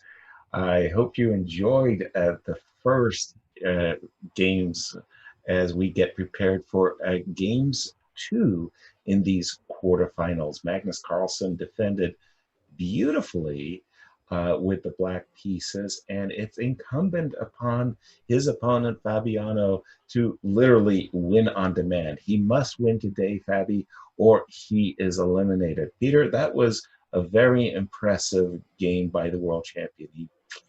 My I goodness. think so, yeah. I was only mildly curious by your choice of the word defended, because he was Yes. on the attack for most of it. Mhm. And came at some point, it looked to me like he had very significant chances of actually jumping to an early lead and sort of breaking the serve, if we continue the tennis analogy. Right. Had he won the first game with the black pieces, I think Fabi would have been in extremely dire straits. But draw is still fine, and the match continues from a neutral with equal scores. Yeah, I can't figure out how to continue that sentence. A somewhat unassuming continuation chosen by Magnus here, and actually the structure we might see very soon here will be the exact same structure they've had in the previous game, only with colors reversed, which is not something you see very often these days, I think. Yeah, an isolated queen pawn, but this kind of a Tarrasch, which is kind of interesting because we do have a special guest who will be joining us, a Chessable author, a dear friend of mine, Erwin Laami. Erwin has just been doing a course on the Dubov Tarrasch. I don't think this is the Dubov. No, this is not the Dubov Tarrasch. The Tarrasch, Dubov Tarrasch is a lot less tame. Yeah. But this isolated queen pawn, my first impressions has always been that when black is the one, hosting the isolated queen pawn, white's extra half tempo, if you will, and this position in particular favors white. What's been your impression, Peter? Well, it's definitely a slightly more pleasant position to play with white, but generally, my feeling is if the black ends up trading the light square bishop as early as it happened here and has the knights on f6 and c6, honestly, I'm a lot more familiar with these types of positions from the French, where the pawn would be on c3, not on e3. And that changes things quite a bit, because, for instance, the long diagonal would not have been available to white here as comfortably as it will be in the game. But that particular material balance, I've come to believe that black isn't really suffering that greatly. You do often have to defend some rather boring endgame-ish positions, which is definitely not my cup of tea if we talk about my personal preferences. But I noticed it that shouldn't be bad. Magnus is taking a half moment, if you will. He's considering maybe bishop a3. Oh, something happened there very quickly. It went trunk. Yeah, he played b3, and Fabi chose to take everything off on d4. Gotcha. Prior to the moment that white could play either bishop a3 and bishop b2, and now bishop d6, bishop b2 castles on the board. Got it. Yeah, on the board, and I think black is intending to play something like rook e8, bishop b5, and this is the boring-ish position I was referring to, if you will. If you imagine the dark squared bishops coming off here, which I think is not an unreasonable expectation. These positions with only the major pieces left and one pair of knights, they are not necessarily any kind of fun for black at all. But I don't think you lose them very, very often. Although Magnus, I'm sure, will be quite happy to play a position where he runs absolutely no risks whatsoever, and on a good day might create problems. Well, but it's a specificity. I'll work on that one. This specific position, Peter, knight c3 threatens knight takes d5, and there's a checkmate on g7 hanging. So I'm not planning to recapture on d5, but rather go. So if, for example, rook e8, knight d5, I'm not falling for bishop h2 check. You can actually. I was wondering about that because you can take here because knight takes d5, queen takes g7 is a problem. Yes. That's therefore, if black wants to do that, he needs to go for this position, which is genuinely a little bit worse for black after, let's say, takes and rook fg1 followed by rook ac1. This is a patented Magnus Carlsen grind. I agree with that. Yeah. So after knight c3, perhaps you are advised to play queen e6. And that with was the intention of playing bishop b5 next move. Right. But then that was where I wanted to play knight b5. And I wanted to play a game of give me the better minor piece. I wanted to take the bishop on d6 if permitted. Yeah, knight b5 is a lot more awkward than I thought originally because, I mean, I can play bishop b8, but I'm not going to say I'm very happy about that prospect in particular because after rook ac1, I might not have a good reply to knight c7 next move. Right. That's what we're so things aren't really going entirely according to plan. Right. And Fabi, I think quite reasonably is now thinking because it's probably an important choice that he is about to make here. Right. As you say, if black gets in the moves rook e8, bishop e5, piece of cake, no problem. I mean, you neutralize the pressure on the diagonal. The d5 pawn wouldn't be weak. But it's just that this very specific position does present an awkward question to black. How is he dealing with, queen e6, knight b5? That could be an issue, or knight d5. And did you figure it out? Yeah, I think he has settled on rook e8, and I was of the two slightly worse positions we were discussing. I think that endgame probably is the one you choose because I think you're reasonably comfortable. You shouldn't be losing it if you play properly. Okay. And queen e6, knight b5, I really didn't like at all. Right, and knight d5, bishop h2 was our advice. And, those bishops versus knights positions, we've had some questions of what's the most underrated piece of advice or overrated piece of advice. What's your view? Bishop versus knight, pawns on both flanks, bishop favors knight by a big margin, Peter, or is that an overrated? Is that a myth? No, I think it is a reasonably large margin, in particular in a position like this where knight, I mean, if black already had the knight on c6 and did not relinquish control over the open d file, it would have been fine. But the knight is some way away from it, and if you end up having to play some move like knight b6 where the knight really has no future whatsoever, I think it's just not great. Honestly, I don't think you enjoy that at all. Mm-hmm. And at the same time, we have a lift-off in the other match as well with an interesting choice by Artemiev to the Ruy Lopez, not the most common at top-level chess. Yeah, this line, Janusz or something? I think it was Timur Rajabov was champion. Yeah, Timur used to play a lot of Janusz at one point. Mm-hmm.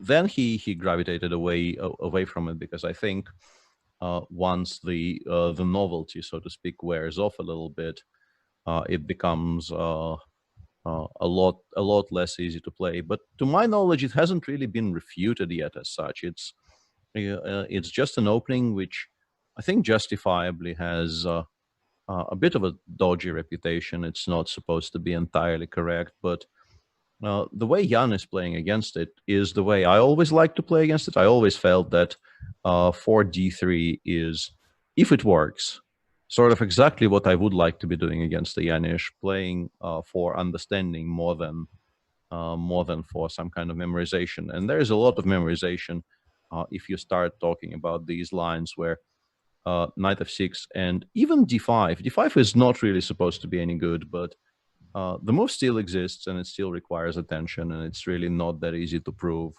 Black is doing so poorly in case, if you talk about computer analysis, for instance, perhaps the machines just refute it outright, but how easy is it to reproduce those computer lines is a big question. Whereas d3, you get positions where, just as in the game, let's say, you get positions where black has compromise his kingside to a certain degree, the bishop will normally have a very nice life on the a2 g8 diagonal for white. And if you imagine some sort of a position like castles, bishop c4 check, king h8, knight g5, queen e8, and perhaps even maybe f2, f4 here. White does get a lot of very nice kind of active piece play here, and I always enjoyed it. But of course, things are never that easy, and in particular, the move bishop g4, you always have to have a good reaction to. Peter, if I can ask you a salient question, how does a2, a4 fit in White's strategy? What's the? Yeah, I've never actually seen that move before. It surprised me how quickly Jan played this. I think when I was looking at the Zemish, you were supposed to play something else in that position. I'm trying to remember exactly what, because I definitely studied this position when I was. For some reason, it fascinated me when I was really, really young, like when I was maybe 14, 15. Right. I remember spending quite some time looking at this and being quite fascinated by it. But A4 didn't really feature very large. My very limited look-see, it always featured queen d3. Queen d3 seemed to be a recurrent theme in many of the lines I looked at. I can't recall an a2, a4 in any of my variations, but I mean, modern chess these days and the chess engine, you show me a2, a4, I scratch my head in befuddlement and go, what? Yeah, I don't really disagree. The one thing I will say is that perhaps it lengthens the potential a2 g8 diagonal, which means that the bishop on c4 will be much harder to chase down for black because it will have the a2 square available to it as well. But sure. Yeah, it feels like it's just that people these days just firmly believe that a4 in all kinds of Spanish / Italian positions is just beneficial to you. Okay. So they just go with that. And what happened after a4, Peter? After a4, bishop g4, queen d3 is on the board. And I think castles is, as usual, the most critical question here, because black at some point does need to commit to getting the king out of the center. Queen d7 long castles just doesn't seem feasible here. You're pinning yourself a little bit too much.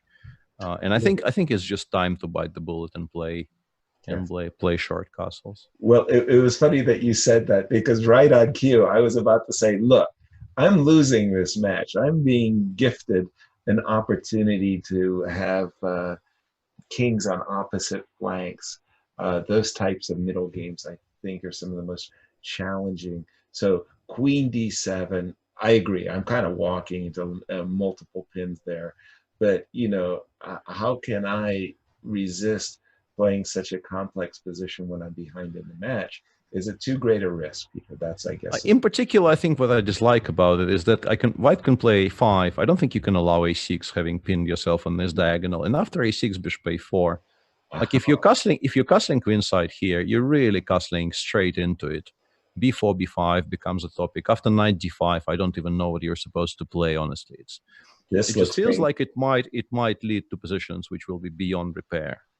Yeah. And I understand and very much endorse your idea of sharpening things up, because Artemiev does need a win in today's set. But right, losing game 2 with black will not really advance his cause very, very far. No, but with your moves a4, a5, and knight c3, d5, I got to tell you, Peter, you're really hurting black's feelings there, because that's what I wanted to demonstrate. Yeah, that it's not just my kind of general dislike for the idea of castling long here. I wonder how much black's feelings are hurting in the Carlsen Karana game, since there have been some updates, and I'm not really liking this position for Fabi, unfortunately. Okay, let's take a switch over, Peter. Magnus making progress? Well, what I was saying about the knight needing to be on c6 is, I think, something that influenced Fabi's decision to play knight e7 here. but I don't know if that was necessarily missed or not. But after rook c7, I just realized that knight c6, which is what I was expecting, straight up loses to rook g4. The game kind of ends here because the black position suddenly collapses. That's the king side is just falling apart. So he had to go knight f5 instead. And that is just not a particularly good square for this knight. In particular, after rook f4, I'm not even sure where this knight is supposed to go, honestly. This looks really simply gruesome. I mean, okay, here maybe I can struggle on with knight d6, but what about rook g4, Peter? I mean, there's a double hit. I can count pawns. f6 would be hanging after rook g4, but also b7's hanging. So yeah, I just don't like this position at all. And rook f4 is probably not even the only way to play here. I suspect there are other choices as well. Yeah, rook g4 was my choice, is what I was. Yeah, rook g4. I was planning to play it on the next move. I was planning to drive the knight away and then go rook g4 to really cash in. But even the immediate rook g4 is very, very unpleasant. We're threatening the pawn on f6, we're threatening the pawn on b7, as Yasser said, and also a very simple threat of e3, e4 is... Now we're talking. Maybe h5, but after h5, rook g6, black continues kind of struggling to find moves because king h7, rook takes f6 is completely unplayable due to the pin on the 7th rank. It really does feel as if the position might be close to lost here for Fabi, which is a very striking development. As I said, the endgame starting from here is not fun. Nobody would ever describe this as being fun for black, but I really did not expect it to go this poorly. Well, indeed, after rook d8, rook d4, f6, rook c1, the only thing I'm thinking is there was some calculation mistake, because the position that I'm seeing on the board after knight f5, I mean, both your move, rook f4, rook g4, I mean, this is horrifying. Yeah, the only thing you probably don't have to do is to take on d8 and take on b7, because that actually gives black a very decent counterplay after rook d2. Even this position might, in some cases, be dangerous, but you definitely want to do more or less anything else but that. Agreed. Yeah. And Magnus, I think, is just enjoying the choice here. I think the move hasn't been played yet specifically because the choice is so pleasant. And we have absolute liftoff in the second one. Okay. The game, rook g4, by the way, on Magnus's board, but this one blew up. Queen e8, f7 appears to be the last. After queen d3, he did castle. Jan, as expected, played bishop c4 check and knight g5. But after queen e8, knight e6 is a very natural move here. But it may have been a very serious miscalculation, because Artemiev quite more or less instantly replied with knight b4. The queen has to go to some unfortunate squares because the bishop on g4 is still alive. You cannot go to e2, you cannot go to g1. Queen d2 played, and now queen f7. And of course, the point here is that after knight takes f8, queen takes c4. The knight on f8 might be just gone for all intents and purposes. And that would spell disaster for Jan here. And I don't quite see how you're supposed to avoid it if we're honest with ourselves here. Well, even if we're dishonest with ourselves, I don't even see how to avoid a disaster. It looks like Jan overreached there, that move, as you described it, the natural move, knight e6. Looks like it has a stone-cold refutation to it. Queen f7, turning the tables. Knight c7, queen c4, knight a8. Two minor pieces for rook and pawn, but those minor pieces, they look wonderful, Peter. Yeah, this cannot be the solution. This position, I think, is you can quite safely describe as simply lost for white. I mean, there is still some life in it, but you almost never expect to be able to survive this. Surely, I agree, and especially the knight on b4, and just the beautiful open Sicilian kind of position for for Vladislav. A win, by the way, is what he needs today, not just in this game, but in all the sets today. Turning to Magnus, I've just seen this move, Rook G6, the very move. Yeah, that's the position we were describing. Rook G4, H5, Rook G6. I honestly don't know how you survive this with black. Perhaps you play something like Rook C8 and you start chasing the second rook, hoping to catch the rook on G6 in the end, but that shouldn't work. Like Rook C8, Rook B7, Rook B8. I understand how miserable this is, but and honestly, just Bishop takes F6 probably is just completely winning, right? Yes. Rook takes B7, Bishop takes D8, and now this rook is free to get to A6, and white is just 2 pawns up with a better position, as they say. Well, as comedian Jackie Gleason said, how sweet it is. 2 pawns up in the better position. Oh, if that's not a solution, and well, but otherwise, if you allow E3, E4, you will just get mated. I think that's the biggest issue here. Black faces here is that if you allow E4, your position will just completely collapse. There will be nothing left. So, for example, Rook D2, you don't even have to bother with Bishop F6. You're saying Rook D2, E4, and you just get mated. E4 is, yeah, here I think Bishop takes F6 is probably not a mistake, but E4 is potentially stronger as well. Yeah, I don't mind that. I don't mind that one bit. You don't mind that? That's nice. This looks like, Fabi, you fell out of bed this morning. This looks absolutely...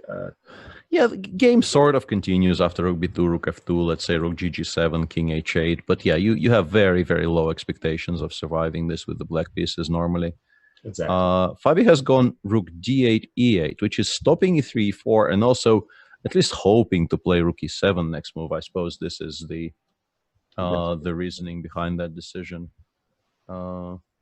And maybe buttressing something you said, if white just says, okay, I'll leave F6 on tap for a moment and I'll play Rook B7, maybe in that case you can kind of demonstrate, that the rook on G6 might be a little bit stuck, Peter, for our audience. So like Rook B7 here, Rook B8, and what you're trying to do is chase the rook on B7 away, as you were mentioning, and exploit the rook on G6.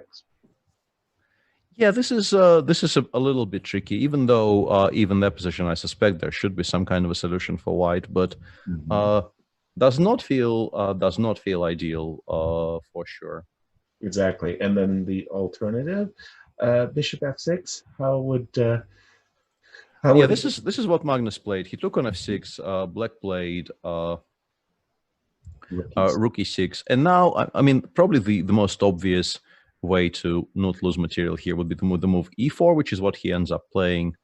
E4, and I think black needs to take on F6 and play this rook endgame, but it's just such a poor endgame. Ooh, if I could even suggest, put the pawn on G6 in that variation, Peter. Oof, that the pawn on G6 makes such a even more pleasing impression. So how would it go? It go Rook takes F6. Yeah, Rook F6 CF. Maybe that's even stronger. Although it does allow Rook F7. I don't know.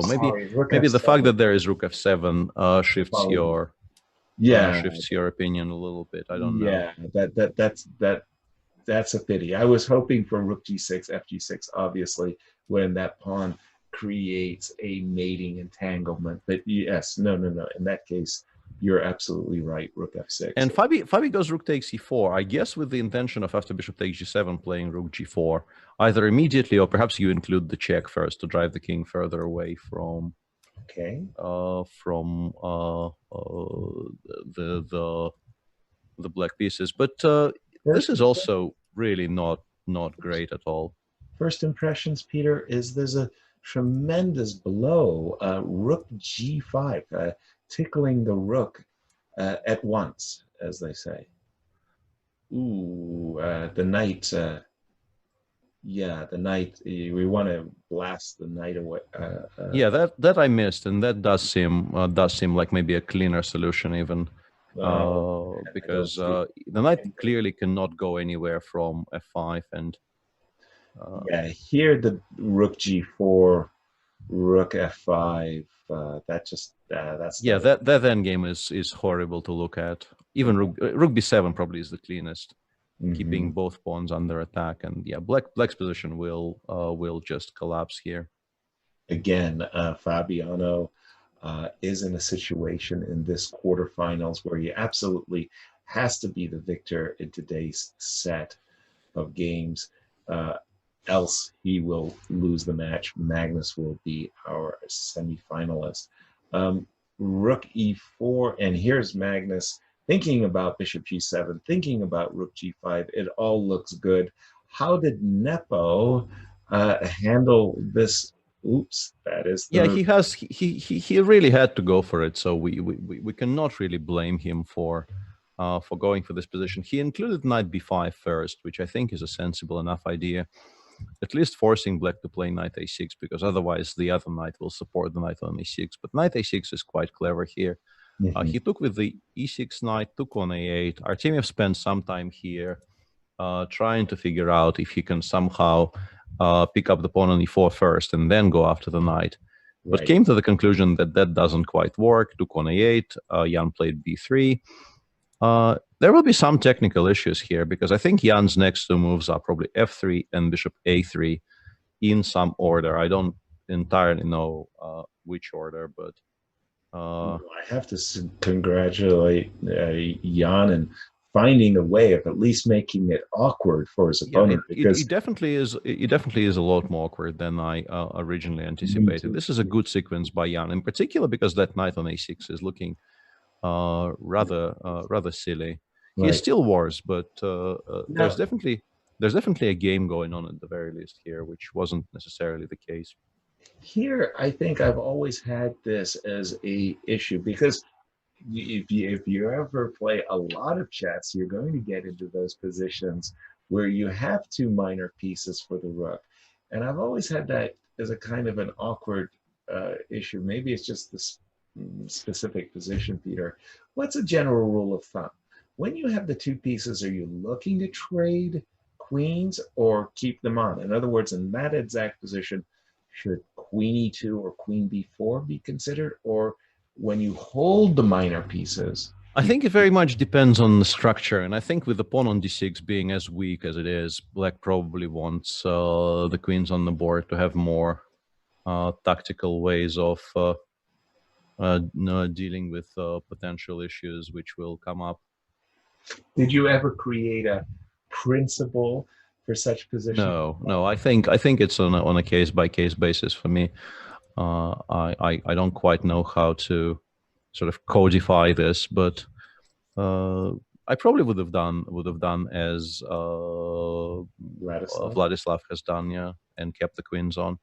Bishop e6 on the board. Let's just check in with Magnus as he putting the finishing touches on a game that we're thinking is terrible for Fabi. Yeah, as long as he doesn't blunder rook e1 mate, I think he's fine. And I think it's very difficult to blunder rook e1 mate in this position, because black has just played rook a8 e8. So he is telegraphing the intention to play rook e1 rather strongly here. So I think both f3 and g3 look mightily attractive here. Exactly. Well, I mean, to my mind, being the materialist I am, move like g2, g3, which, by the way, does attack a rook, it attacks a knight. And there's some mating threats that Fabio is facing. Isn't that just a clincher, Peter? Well, it looks horrible. I think black has to play rook g4 here, simply because there's nothing else. Rook f5, gf, and yeah, this position is just bad. There's no real way to describe it. The one kind of a semi-saving grace for black here is that he wants to play rook g7, so we cannot really take on h5 and then pick up on b7 at leisure because of rook g7. So we probably end up taking on b7, and then black plays h4. And at least some semblance of counterplay appears on the board, but should not be enough. Well, having said that, how about in that case the move? Oh, sorry, light board G3. I was about to suggest F3, the alternative. Also, yeah, this is why I thought F3 was quite clever, but G3 shouldn't really spoil anything either. I don't think it's a large issue. Fair enough. Okay, and these are we may be treated to decisive games here. Yeah, and in the second one, Vladislav actually went for a conversion of one advantage into the other. After c4, in this position, he went knight c5, rook b1, a6, knight c3, and just chose to trade in his two pieces that he had for the rook for the large part of the white structure here by taking on b3, taking on c4. Jan played queen b2, and Jan actually preserves, I think, decent drawing chances because his structure remains very solid, and as long as his pieces don't get shifted to really unfortunate squares here, even the endgames, I think, hold reasonable drawing chances here for white because of how solid his structure is. Having said that, something like bishop d8, b6, whoops, arrows again. Bishop d8, b6 might become a reasonably big problem here for white. Boy, my first impression, though, Peter, I can't shake it, is that maybe Vladislav cashed in his chips a little early with that knight d3, bishop c4. I agree. Yeah, it's an interesting choice, not an obvious one. Let's put it like this. I think he definitely could have maybe waited for a bit, but he is of course still better. He has an extra pawn, and also I thought queen c5 check was very clever by Vladislav there, making sure that white absolutely has to play rook f2 due to the fact that king h1, bishop takes f1 would be a noopsie. And now after rook f2, takes, rook c8, bishop d2, and I guess now we play bishop d8. I think that Jan does have positional compensation, but he might not get to use it because he might just never be able to deal with the very, very active pieces that black has. Yeah, pieces feel a little gummied up. I don't know if that's actually a word, gummied, but yeah, I mean, he's tied up, and you're right. I mean, black's queen on c5, rook c8, the knight on f6 is ready to jump, but bishop to d8 to b6. It looks like pawn in compensation to me. Yeah, bishop d8, I think maybe the only move even is knight d1 to have bishop b3 available to us as a reply to bishop b6. But yeah, even let's say the endgame after queen c2, I think white was obliged to take, and then the pawn on a2 might just get picked up in the near future because you still have to care about bishop b6. I guess bishop b3, and yeah, doesn't necessarily look all that great for white. Bishop d8 on the board, meanwhile, and as mentioned, I think apart from knight d1, white doesn't really even have any half sensible choices. Everything else appears to be more or less losing on the spot, as far as I can tell. Very good. I cast my eye over to the game of Fabiano, and I saw that he made this move rook a8, and I just was like kind of like recoiled in horror. And a rook ending, if you have to put your rook in such a defensive position, things are really bad. Things are really bad. Things are really not going from bad to worse here for Fabi. And let's say if we have the same position, but the black king is on e6, I suspect it's still probably lost. Right. But I'm a lot less sure about that.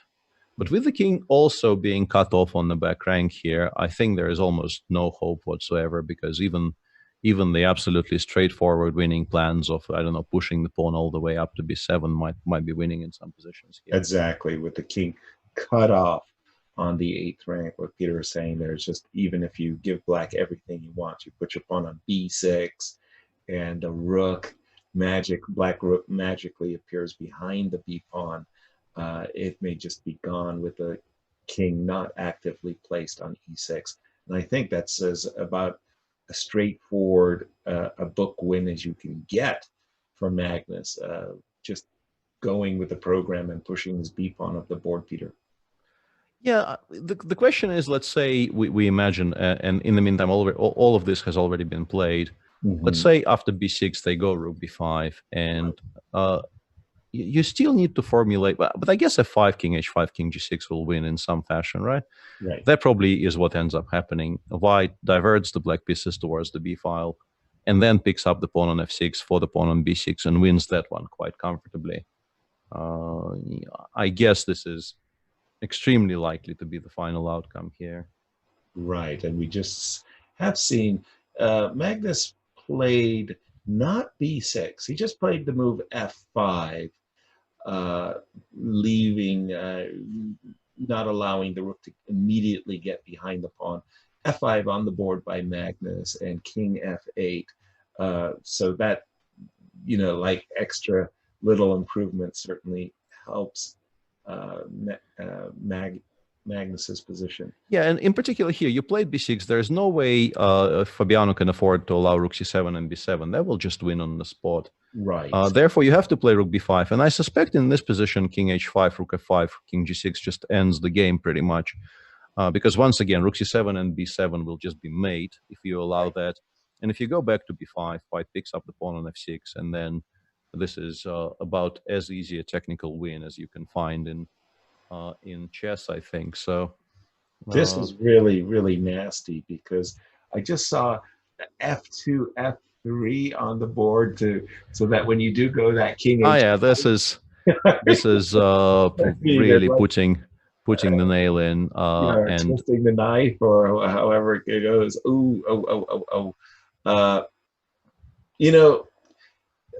Magnus is poetry.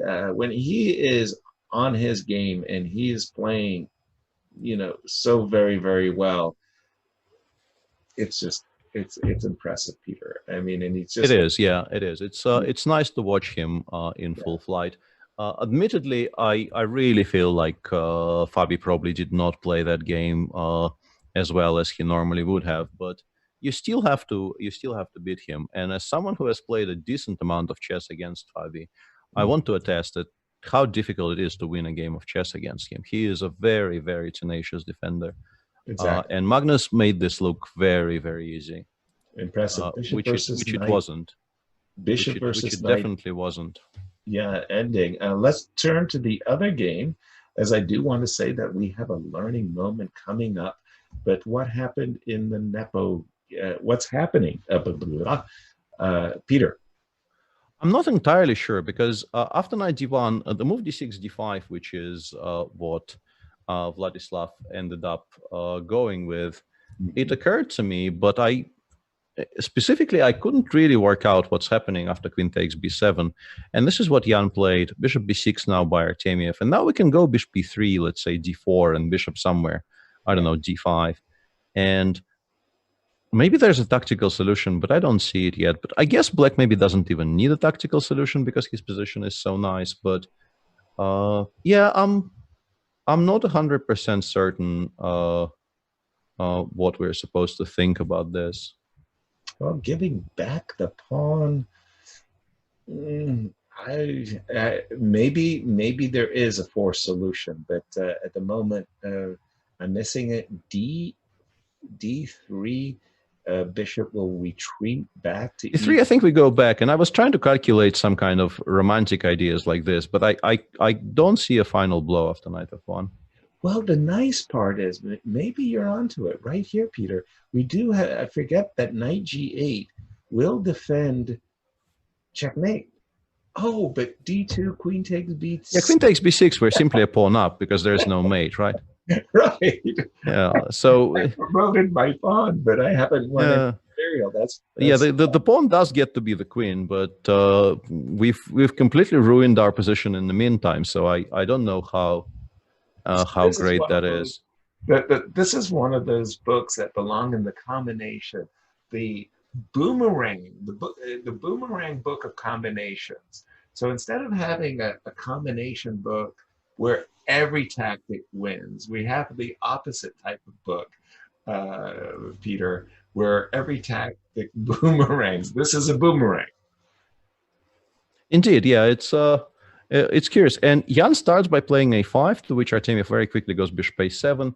We should mention the clocks. The clocks are now 3 against 2, so both of them, despite this being move 30, are still I think for players of their pedigree in online and Blitz chess in general,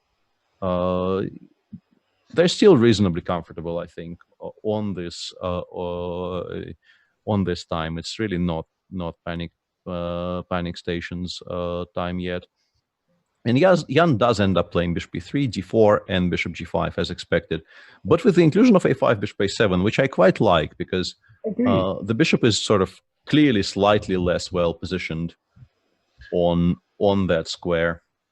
And I always think in terms of what our pieces are doing as well, Peter. And for me, the bishop on b6, whether it's important or not, does stop queen b1, I don't know, queen b3, queen b2 retreats. So the inclusion of a5 was, in my view, like yours, very clever. I like that inclusion a lot.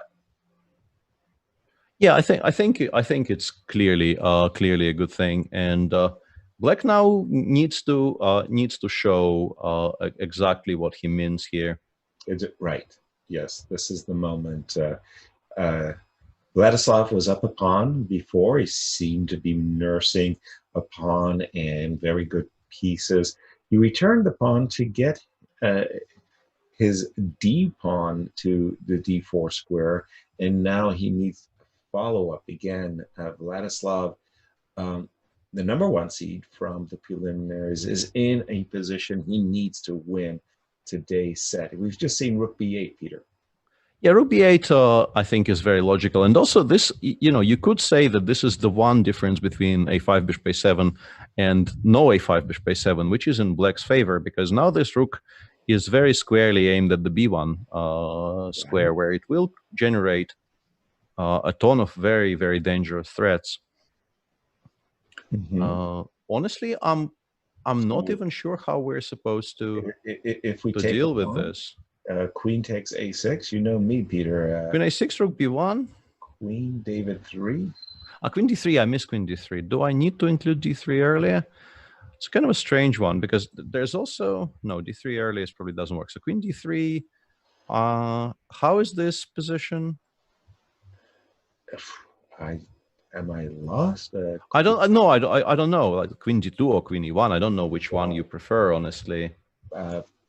I'll go with the one you chose. Hanging in there. I'm not feeling it, Peter.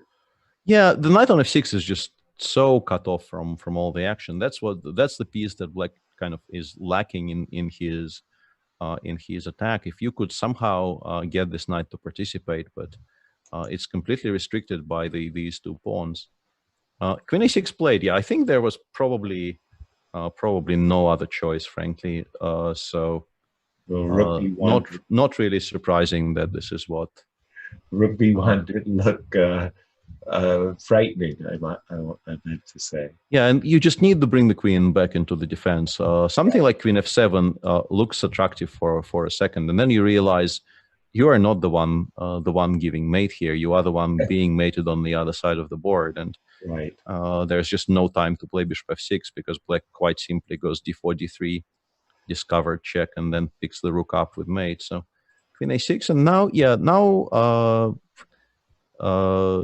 Black will need to demonstrate what he has. Rook b1 played. I assume queen d3 will be blitzed out, because any other square you will just lose to d4, d3 on the spot. You cannot afford to allow Black to open that bishop on a7 for free.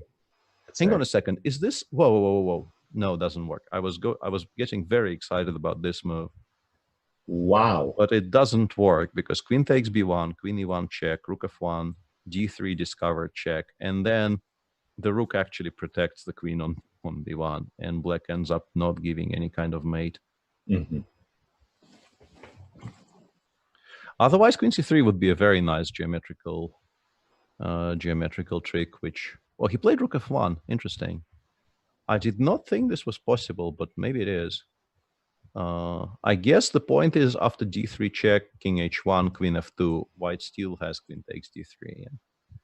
Whoa! I keep on trying to give some very beautiful mates, but there are just no mates anywhere. Some beautiful geometry there. I just wanted to say that you can't after d3 check play the move bishop e3 because black is very happy to give up his queen for all your pieces and your king.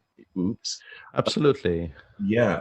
So things are really getting out of hand a bit here for Vladislav. What's going on in the current position, I mean? I really don't know. I think black probably is still fine, but after d3, Jan will just take on d3, allow queen g1 check, and go to e2.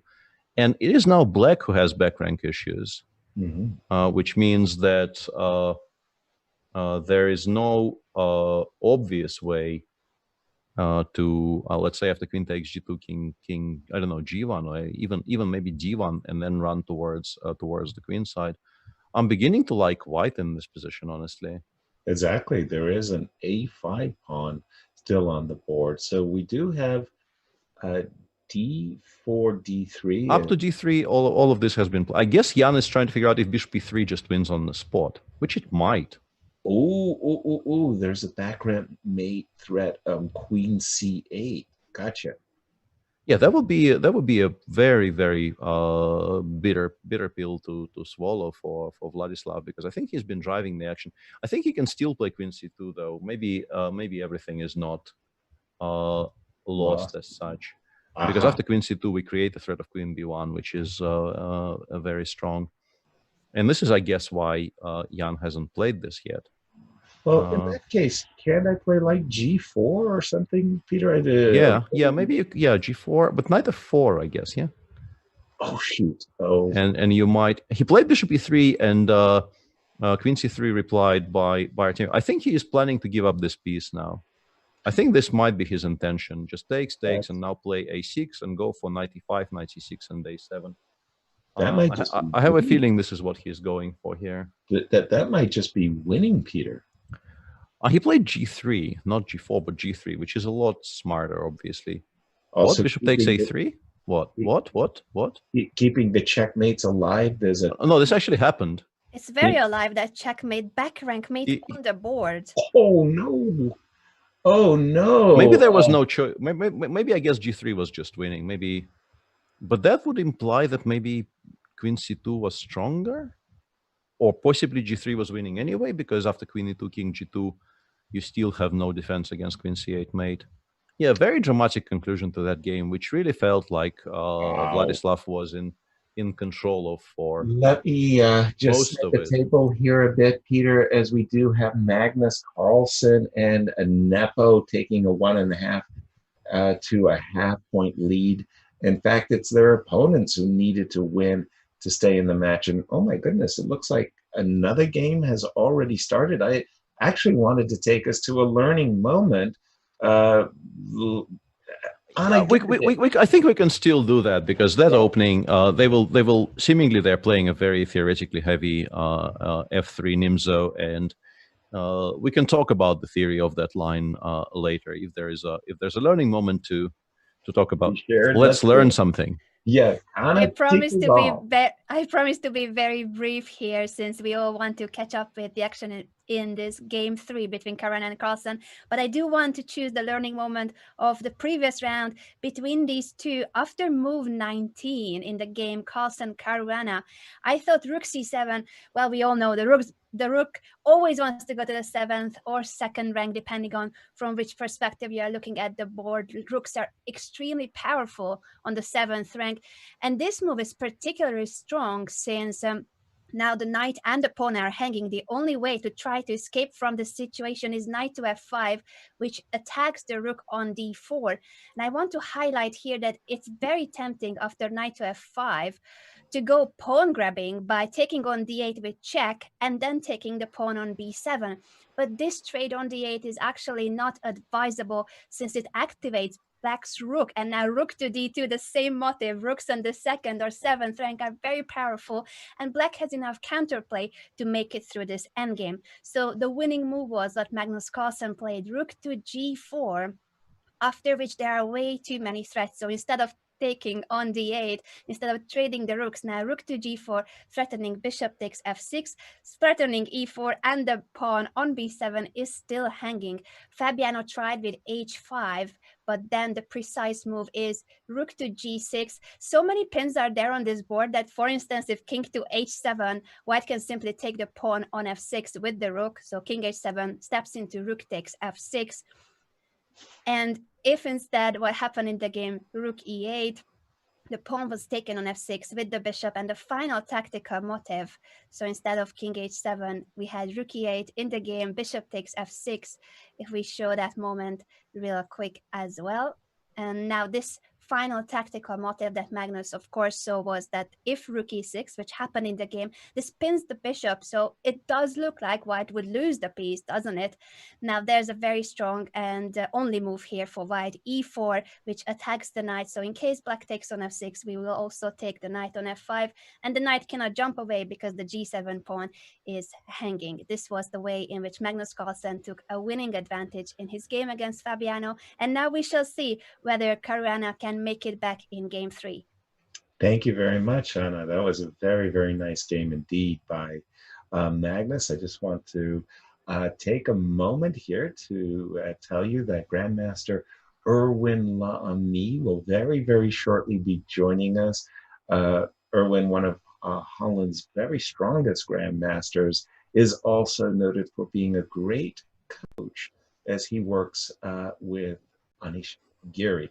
He has done a Chessable course, and he's going to tell us all about it when he joins us. In the meanwhile, Peter, back to you. What has happened in this heavyweight theoretical discussion that Fabi and Magnus? Yeah, it's a line of the F3 Nimzo, which I think is not currently the most topical one. I think there are other ways of treating the F3 Nimzo which have superseded this.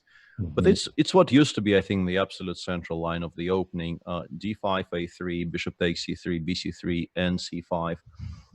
This used to be very, very central in the theory of the F3 Nimzo. I can name a few players. In my mind, and I understand it will sound a little bit silly, the F3 Nimzo, and in particular this line, will, I guess, forever be associated with the Russian Grandmaster, who is not that famous, I think, in the West, Sergei Volkov, who I think played the F3 Nimzo for the entirety of his 30-plus year career, really not straying very far away from that opening at any point, which is, you know, a very admirable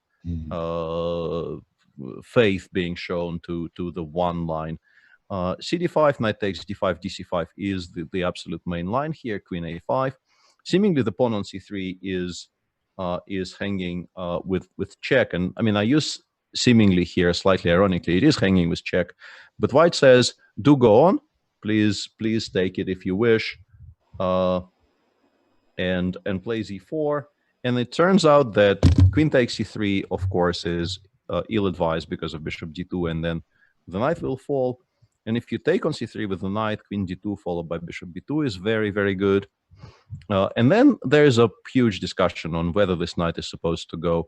I think all the moves that don't lose the knight in this position have been quite seriously discussed and played in Grandmaster practice. Knight f6, knight e7, yeah, arrows, knight f6, knight e7, and knight c7 even. But knight f6, I think, is probably the main one. Bishop e3. Once again, black doesn't take on c3 here because it just gives up tempi that white needs to bring his pieces into the game. Black goes castles, a4, knight 6 d7, and king f2. Generally, this is where this king belongs in this line. White doesn't even attempt to castle very often because of how comfortable this king is in this little hidey hole on f2. But perhaps Irvin can tell us something about the theory of this line, because I think I'm out. I don't really know anything else. I've exhausted my very, very limited knowledge. Wow. I don't know. Erwin, have you joined us? Don't hear a confirmation yet from Erwin. I think he will be here in a minute. And Okay. in the meantime, I do want to remind our viewers that to every guest we have on the show, you can also ask them questions if you use the hashtag #StudyChess. So take advantage of this moment if you want to ask a question to Grandmaster Erwin Lamy, longtime second of Anish Giri and the author of multiple courses and books. Do let us know on Twitter by using the hashtag #StudyChess what would be your question to Erwin. Thank you for the heads up, Yasser. Absolutely. And there he is. Okay. Handsome as ever. We summoned the ghost. Welcome to the show, Erwin. Thank you. Great to be here. Nice. Erwin, where are you, by the way, if I can ask? I am in the most beautiful city of the Netherlands, Woerden, close to Utrecht for people unfamiliar with Woerden. Most beautiful city. Yes. Okay. Already contentious. Nice to have Strong you. words, yeah. Yeah, exactly, Peter. Nice to have you with us, Erwin. You've been watching the action. Anish has been playing very, very well. Backed his way to victory. I'm sure you enjoyed watching that. Absolutely. spectacle. Yeah. Your overall take of the Chessable Masters? Well, it's been great. I think I really like the format. So I've been enjoying the qualification stage a lot. And especially, well, today and of course the first match with this matches between Carlsen and Caruana, they're always fantastic. I was, of course, after the clutch match that they had, I was expecting a little bit more of a close. It looks like Carlsen is really dominating so far, but I always like to see these two head-to-head. So it's been very exciting for me so far to watch. I agree. The preliminaries we're just on the edge of our seats there. Exactly, yeah. And well, now we're in the knockout match phase, so lots to look forward to. Erwin, you've come at a very good moment because in the game between Fabi and Magnus, the exact position that they have on the board, both Peter and I, we're tapped out on our theoretical knowledge. We wanted to bring in an opening theoretician like yourself to okay. The pressure is on, huh? come and guide us through the byways and the pathways that we're currently facing. What's going on, Erwin? Well, I'm afraid I have very bad news. Oh, no. No. I'm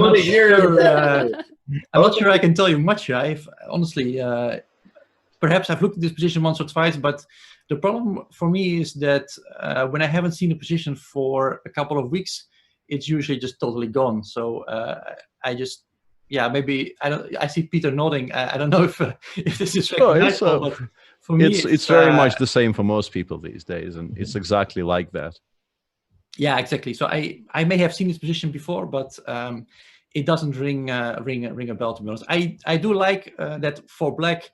It's pretty obvious then what the next few moves are. I guess bishop a6 will come. Get the knight on b8 out, rooks to d8, c8, and that's pretty obvious. So I think white has to really show something here. That's I guess a pleasant thing to be having with black. Yeah, I agree. I agree with all of that. I think strategically, black's play is just simpler here. You do want bishop a6. You want to connect the rooks somehow. In particular, of course, if white takes on a6. But even if he doesn't, you can develop this knight over to d7, rook d8, rook c8. There is this complex of potential weaknesses on the queen side. And generally, black's position contains no weaknesses whatsoever right now. So there's really not very much to worry about, apart from maybe some potential tactical issues with the queen on a5, which are somewhat highlighted by the move bishop b5. If you imagine white playing c4 and bishop d2, that queen might be gone. But of course, Magnus will have something to say about it. I think bishop b5 is mainly aimed at trying to provoke a6, which will take away that square from the bishop, at least making it slightly more difficult for black to develop and this exactly is the way he would like to. Yeah, this is a moment I really wanted to jump in and say, there is a trick here. There's knight e2 saying maybe... Yeah, that's actually very clever. I didn't see that. Yeah, maybe your b5, queen ab5 a5 is a little bit, well, I don't know, vulnerable. There we have it. Peter, I like this. I like this quite a bit. Yeah. Yes. But honestly, I just don't like a6. So sadly for us, I don't expect this nifty little trick to actually appear on the board. I would like to continue with my bishop a6 play if I'm able, but I guess white is intending to take and take, maybe even, and say that now I can sort of see how I can be better in the future because I have more pawns. And if you try to win that pawn back straight away, maybe I can go knight e2 here. And can we start with knight 97, Peter, instead of... yeah, I'm sorry, I missed 97. Yeah, of course. Yeah, sorry. I just blanked on the fact that this move is possible. I guess we go queen b4, but that probably ends up being some kind of a draw, right? Yeah, just taking on b4, on b5. Take on b4, take on b5, go rook fb8. This always ends up like that, yeah. Like mass simplifications and a draw. Pretty much in every single case. So yeah, I think bishop a6 is the most topical move here. Perhaps white can find something there, but this is where we should be looking. Maybe white can go bishop c5, bc5, and just develop a knight here.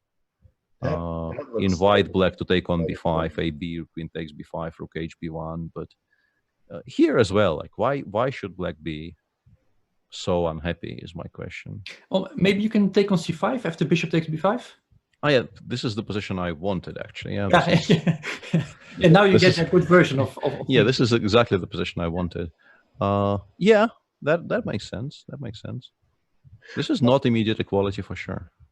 Erwin, first of all, I want to say congratulations on your chess course. Secondly, I also wanted to say congratulations on your answer to the question of the day. You have won your own copy of your own chess course. Oh, that's excellent. Thank you. Thank you very much.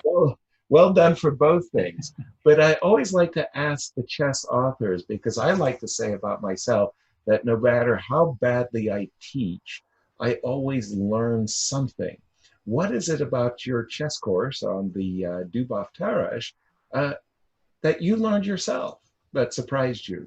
Well, first of all, this line, it has existed since, well, more than 100 years already, but it used to be considered not playable.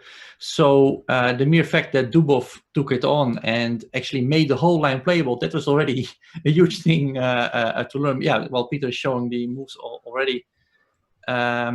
This line used to just considered to be pretty bad for black. Yeah, bishop c5, yeah, etc. Can take on c6 here. Knight b3 is a move. There are many moves here. Too much to go into right now, obviously, but it was just considered that after knight b3 in this position, that black would go, for instance, bishop b4. If we can briefly show that on the board of knight b3, that after bishop b4 castle, that black would have to take on c3 in that position and give up the pair of bishops.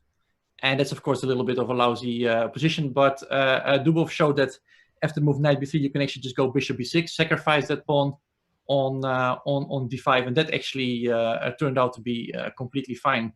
So that entire concept actually is entirely new, and one of the many things actually that Dubov recently brought to the game, because he's, I think, been one of the most inspiring players when it comes to opening ideas in this era. Yeah, absolutely. That last statement is something I've said countless times on air. I think he is very much, a major driving force, moving the game forward in terms of finding interesting new ideas and. Yeah, exactly. It's a bit. I mean, the game against Artemiev, I think it was, comes to mind from the previous. From the qualification, I mean, so many interesting ideas, and yeah, it's just remarkable actually, because we're all working on the game, but somehow he's the one coming up with all the fun ideas. It's I don't know. Absolutely, yeah. Yeah, there was a great crying in the Cosmic Force when Donald crashed out at the preliminary. Yeah, that was yeah. Because I agree with the Cosmic Force. Yeah. Because for me, the game that he defeated Magnus with that rook b2 and queen c2 maneuver was really a work of art. So I mean, it was sad that some they had to make room for our quarterfinalists, Erwin. Now, let's talk a little bit about your boy. Anish seems to be, as usual, in fighting trim where the social media is concerned, but he's also been playing really well of late. Your take? Yeah, I think that given his previous results in the Grand Chess Tour, Rapid and Blitz, which weren't always great, I think at some point he took a conscious decision to focus on Rapid, Blitz, and then of course Corona struck, and basically everything became Rapid and Blitz, online events, and he really took that very serious. I think it's been now starting to show in his results. I mean, he had this match with Magnus, of course, in the first leg of the tour, which was a great result for him. But now he starts fighting for the prizes now. So I'm very happy to see that. Obviously, back to the game, Peter. The players following our analysis there.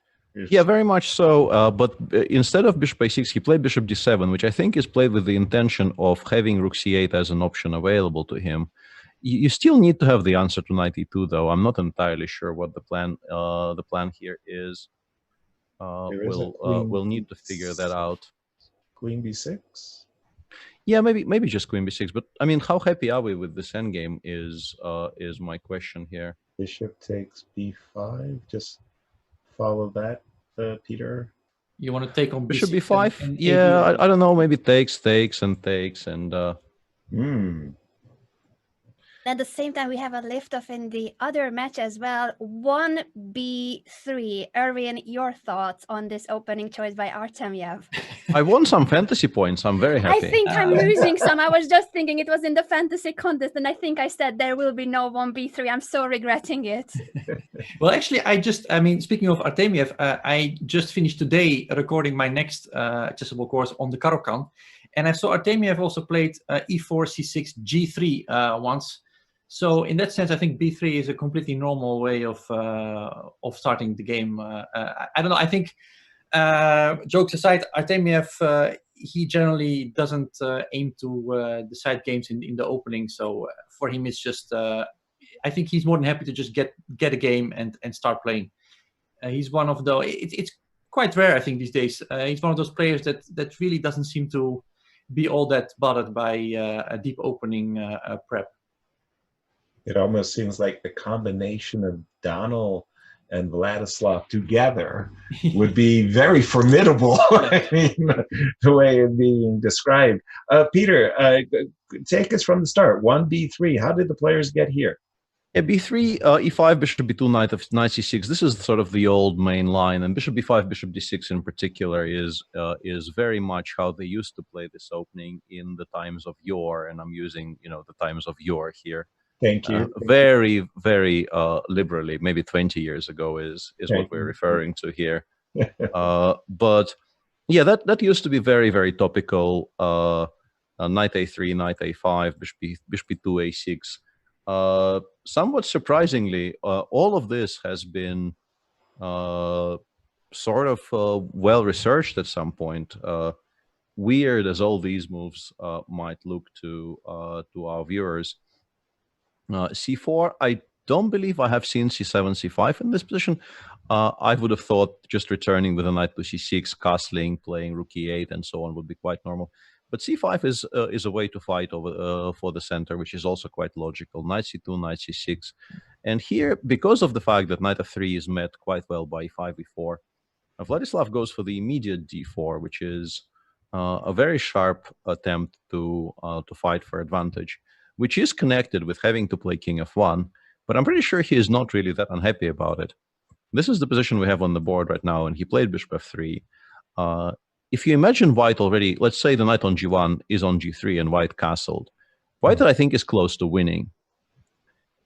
So you can definitely see why Vladislav would like this, because from a purely strategic point of view, I think that there is a lot to be happy about here with white. The question is, of course, whether black can develop something significant in the center here before actually white gets out of the corner, before white, let's say, goes knight e2, knight f4, g3, and king g2 after, which I think it might be already a little bit too late.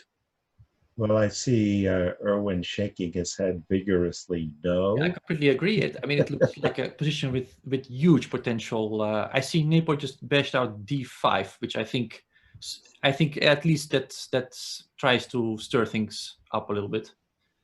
Makes a lot of sense, I think. Has been played, did you say? I think d5 has just played. It is. Yeah, d5 is extremely logical. Yeah, I think it's very logical. I quite like this move as well. Yeah, I think this was required. Yes. Pretty much. And after c takes d5, what would be the continuation? Bishop. Yeah, I don't know. Bishop d6, bishop d7, something along like those that. lines. Okay. Yeah. By the way, I was trying to be humorous there. I judge my audience by the amount of laughter I received when I said that you were shaking your head vigorously. I was being untruthful, Erwin. How do you see the position? Jan has now sacrificed a pawn after bishop takes d5. Full compensation? No, I agreed with everything that Peter said. Of course, I mean, if white would have gotten a few moves in that position, like knight e2, knight f4, g3, king g2, rook d1, black can just resign probably. So d5 was a must, and yeah, maybe he has enough play, but I would definitely take white. But okay, I'm like you in a way. I like grabbing pawns. So. Well. We welcome you to the club, Erwin. Exactly. We'll make sure you get a gold card. At the same time, this must be the day of funky king moves, since we have king f1 in Artemyev's game, Karuna's king was on f2, and right now on f3. Can we update the viewers on the position? Wow. Yeah, it's curious because we left it somewhere here, and Magnus played knight d7, queen takes b5, queen c7. This is a kind of a typical position where black is seemingly a healthy pawn down, but the knight on e2 is much worse than the knight, which is likely to be on e5 next move. You often see compensations like this in Grunfeld's. Even there are lines where, in particular, if the black pawn was on b6 and not on a7, opening up the a rook as well to have counterplay against the a4 pawn, those positions are generally just considered to be not better at all for white. But as things stood, after knight e5, Fabi instantly drove that knight away from that excellent square. Knight c4, rook d7 is quite awkward for black because you either have to play a very awkward move, queen c8, or you have to offer a queen trade on b6, which is not that great when you're pawn down. Magnus preferred to play knight g4 check and then knight f6. And Fabi played a very cute move, queen e5, which if black in the position after the queen trade had the move knight d7 available, would obviously be a horrible mistake because you don't really want to be doing this to your structure. But because the only square that I can actually go to is e8 here, and after rook d7, it probably doesn't move again in this game, queen takes e5 wasn't really a playable option for Magnus. He instead played queen e7, and rook d4, rook ac8, rook b1 followed. White is a pawn up here, and I think Magnus will have to play very, very well to defend this position. He still has some compensation, but white stabilized to a very large degree. I totally agree with you, Peter. And in fact, when I look at this rook on d4, I see it as really very powerful. It defends weaknesses across the fourth rank, but it also controls so many squares.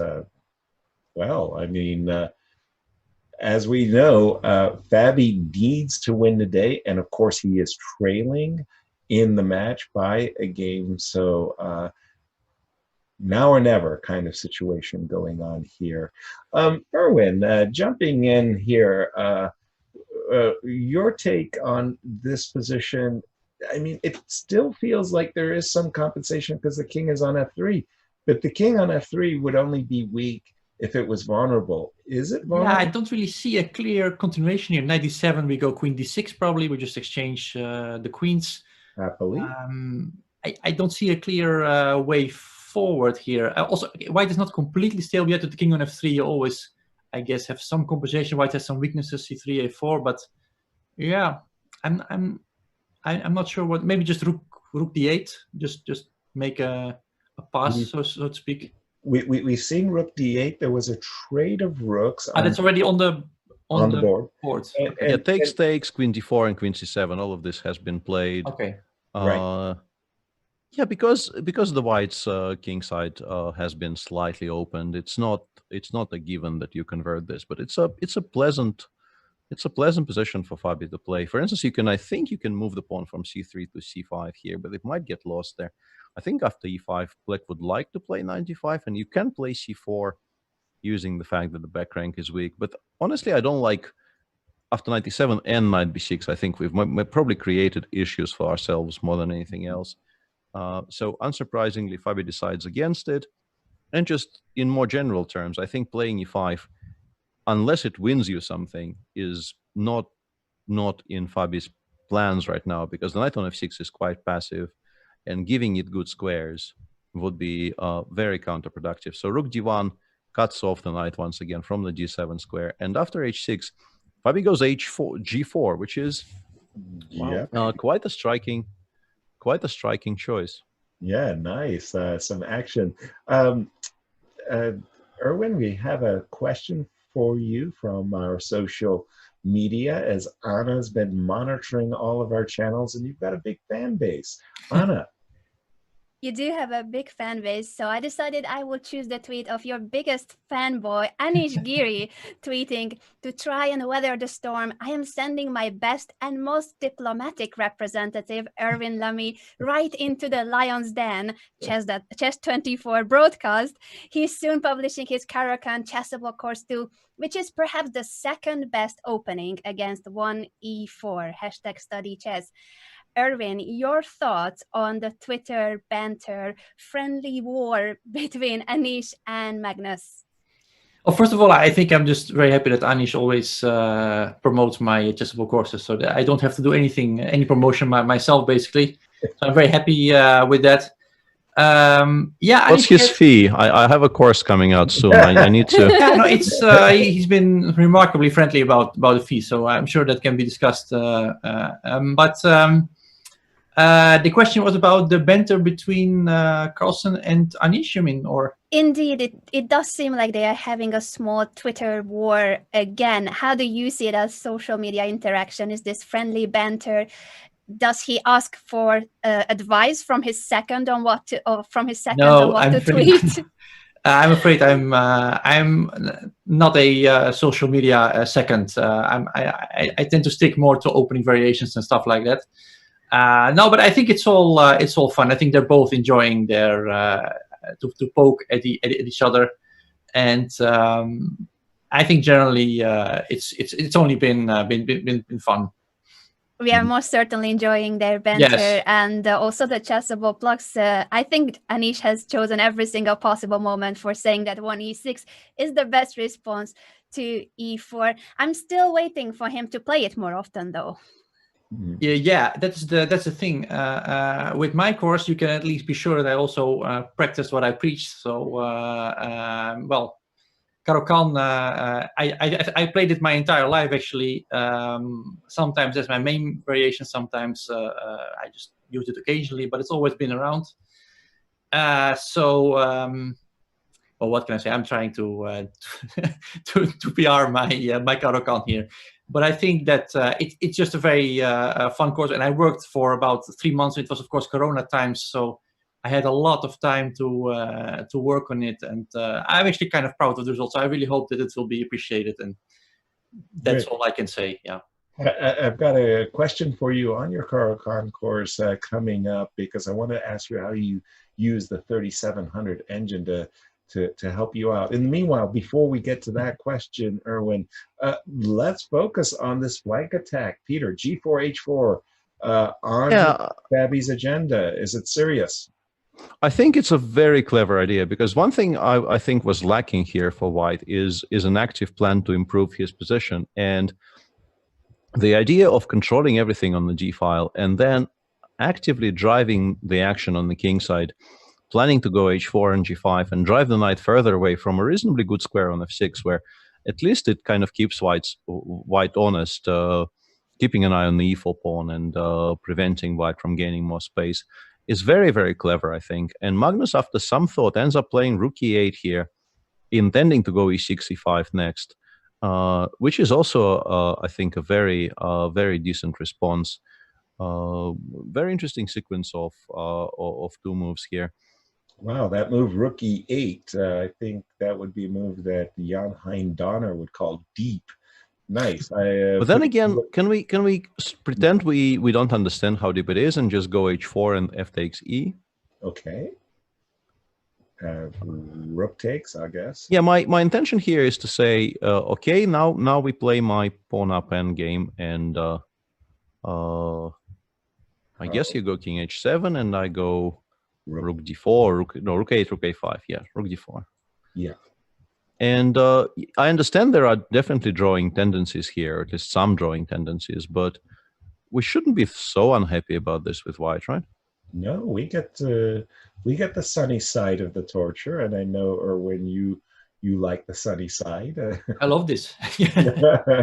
Very nice, very nice, very nice. Queen d6 instead chosen by Fabiano. Oh, okay. But allowing both queen b7 and queen c4, to which I assume the reply is rook d4 in both cases. D4, yes, exactly. Rook d4. But hang on a second. If I play queen b7 here and you go rook d4, don't I have queen b1, queen h1? He's played queen c4 instead. Can I take queen e4, Peter, after rook d4, and go f5 afterwards? Ah, that also was, maybe queen b7, queen b4 was intended, but that feels counterintuitive. Yeah, that's a very important tactic there, knight e4, rook e4, f5, which I completely missed. Major accident alert. But queen c4 was chosen instead. And what's the reply after rook d4? Does he intend to go to a2 or? Maybe queen a2? Yeah, but that doesn't create a single... maybe knight takes g4. Maybe. Yeah, so after g5, we could maybe even go knight g4 straight away. Rook d2, though. Rook d2, knight h2, king g2, though. Yeah, we win the knight. I don't know. It's so maybe knight g4 wasn't even a threat because you have rook d2 always. Yeah. So I guess we just go takes and knight h7 and claim that the knight might get rerouted via good squares. And somewhat surprisingly, Fabi says no to all of that as well. So that, I think, is a very good indication that queen b4 was coming after queen b7 as well. He goes queen b4 here. But what's the move after? I don't know. This feels like we're misplacing our pieces a little bit. Yeah, a moment ago, it felt like there was greater cohesion in a white's setup and something maybe not going that great. Briefly, if you will, Erwin, because we've got such a wonderful game ongoing, how did the 3700 Chess Engines AI help you with your chess? Well, I got the question: what is the most overrated piece of advice? And I think that for a long time, the advice not to use the computer was perhaps a valid one in the 90s when you had only Fritz, and Fritz would point out some obvious tactical errors, but wouldn't really show you any maneuvering, wouldn't show any knowledge of structures, etc. And I just wanted to make the point that I think if you use engines these days in the right way, so in an active way, in an engaging way, where you don't switch off your head and just look at what the engine spits out, but you actually input your own moves and you see what you get in response and sort of use it as a sparring partner, then I think there's a lot to learn because, well, the latest engines out there, the Leelas and the Stockfish, they are so incredibly good and they understand chess to such a degree that I think we would be crazy not to use it. So I think it's mostly an old advice, which I think is no longer applicable to this date. Thank you for that, Peter. Yeah, I've been drawing arrows like crazy here because Jan found maybe the most beautiful move of the past couple of days just now.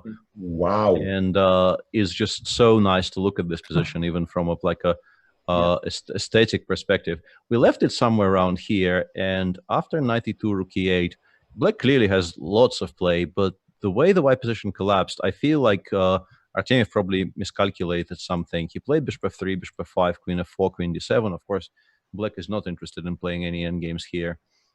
And Vladislav, who perhaps was also running slightly short on time, he chose to give up this dark squared bishop.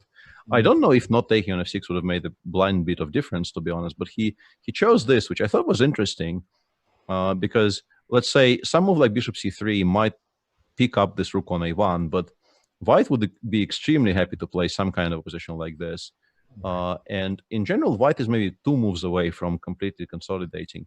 But bishop b1 is such a beautiful move by Jan, cutting the rook on a1 from the control over the e1 square. So rook e1 with mate is now a threat. If you take, of course, this runs into queen d3 check and you lose. And stunningly, you can't even play bishop e2, for instance, because after queen d1 check, you still get mated in exactly the same way.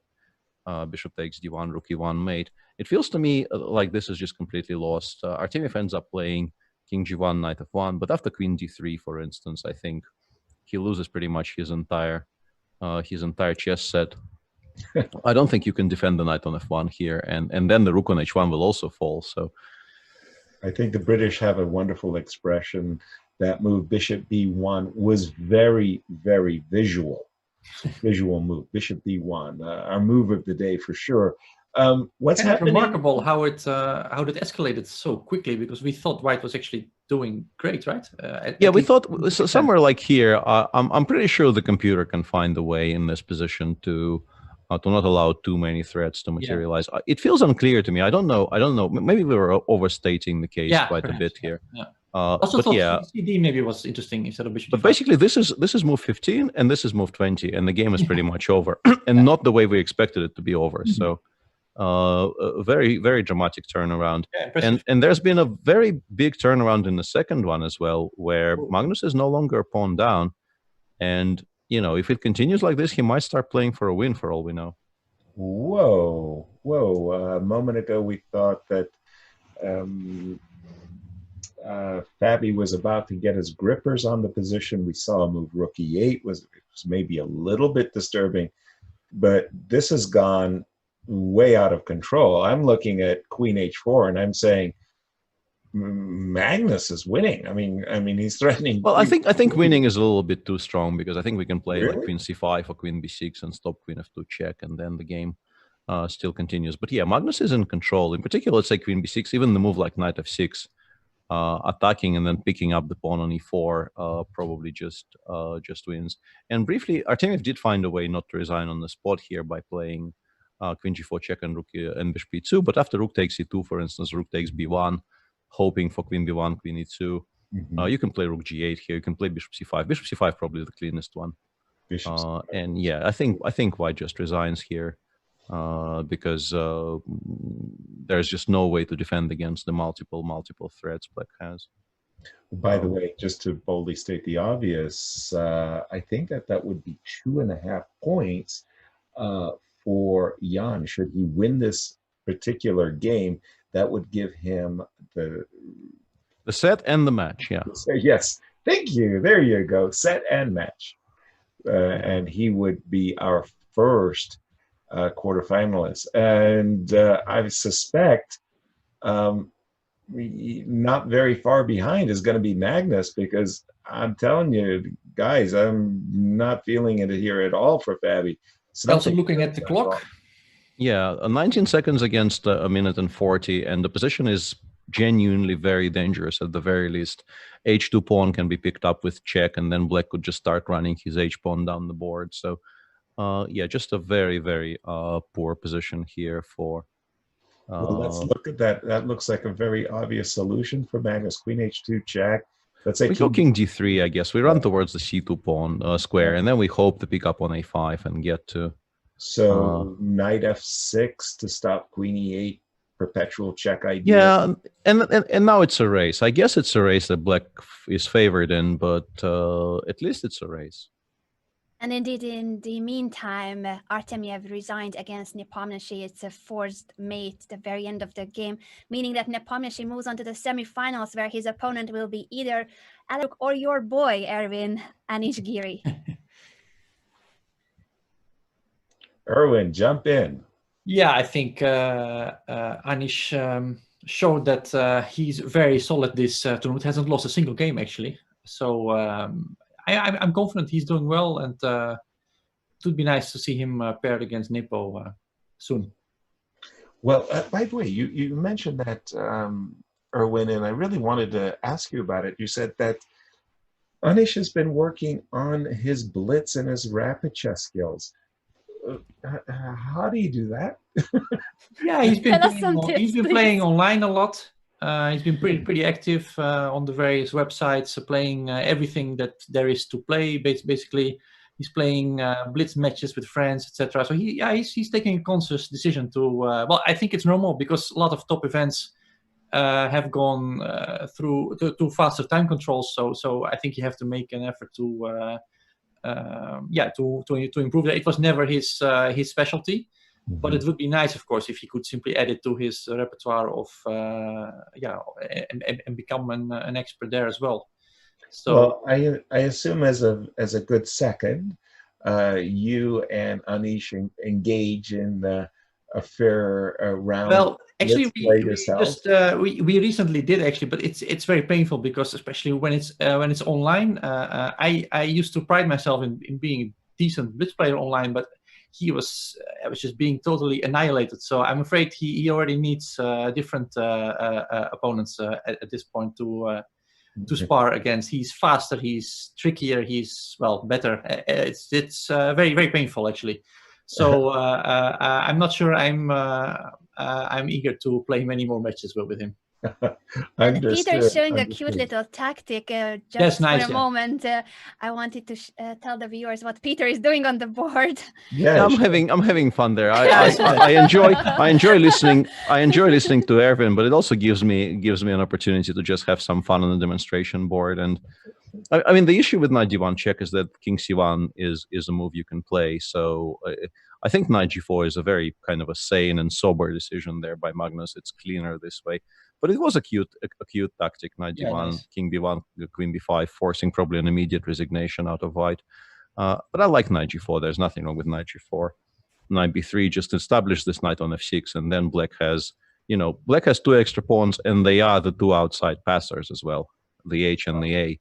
So there's really not very much going for white here. We might have a very short day again. Amazingly, we might, both of these quarterfinals might go like the entire length of 6 games, which is very surprising. Very surprising considering how generally close in strength everybody is in this tournament. And I was preparing for a long day, and I come in and things end. Nice. We've just seen the move Queen E8 check. Fabi's running out of time. He's running out of position. He was down to 5 seconds when he came up with Queen E7. And Magnus instantly, Queen B5, keeping the pressure on. This looks terrible, everyone. Yeah, I think it's just completely lost. And now A4, A3 probably is the cleanest solution. Just start running one of your passers down the board, because queen takes F7 is not a threat with the queen connected to the knight on C5. And queen E5, A3 is also just completely lost. That pawn will just win the game for Magnus. Yeah, this is now on the board. And even if Fabi didn't have 14 seconds to go with it, it probably would be a dead lost position for white. But as it is, it's both the position and the time, and he has resigned. Another incredibly accurate move there, just at the very end. I mean, how you don't play A2 is amazing, but I think Queen A4 is just even that more accurate. But fantastic play. Fabiano, earlier, Erwin, I just want to bring you up to date. At the start of play, being objective and neutral, they asked me who was going to win the Chessable Masters, and I said, who are the Americans playing? Yeah, those guys. Fabi looks not like the #2 player in the world in this match. Incredible performance. Yeah, but it's also, Magnus, if he's in shape, then it's really hard to stop him, and he seems to be in great shape. Actually, these games also today were really good. Really nothing to say. Yeah. What's crazy though, Erwin and Peter, Anna, jump in, is at times you're not even sure he's playing rapid chess. These look like correspondence games. Or Yeah, I mean, it's amazing. His accuracy is just fantastic. Yeah, the quality is stunning, and today he seemed to be very much on his game, and a couple of mistakes from Fabi was perhaps all it took for the match to be over in 3 games. Well, let's have the man speak for himself. Magnus Carlsen, welcome to the show. Uh-oh, sounds like an audio issue. Magnus? Wait, No, everything is working now. everything's working. Okay, I will not have to scream again then. Please don't, Magnus. but congratulations. Bravo, Thank you. well done. Tell us how you did it. Yeah, I gotta say it was a pretty good, clean day today. In the first game, obviously, I got a comfortable position. I was somewhat better, but I don't think it was enough to win at any point. And then, obviously, in the second game, things went south pretty early for him. And I think after Rook D4, he's just pretty much lost. So, obviously, that was a very good start for me. This is bad. Yeah, there's just no way back from here. Yeah. No, I think Rook D4 is just pretty much over. Like, he has to search for some fairly minuscule chances where I think he loses upon whatever he does. And in the game, I mean, knight d7, knight f5 is kind of the most logical defense, but I think rook g4, rook g6 just wins. And after that, there wasn't that much to be said. Apart from, I think I could have saved myself a bunch of time at one point when I went g3. If I just go bishop c3 instead, I think that's a lot more accurate. I didn't check it, but I was a little bit upset after I played g3 because then I saw bishop c3, and that should be plain sailing from there. Yeah, that does seem very clean. Yeah. Yeah, rook f4, g3, rook f3, queen, king g2. I don't think there's a lot there. Anyway, the game was winning as well.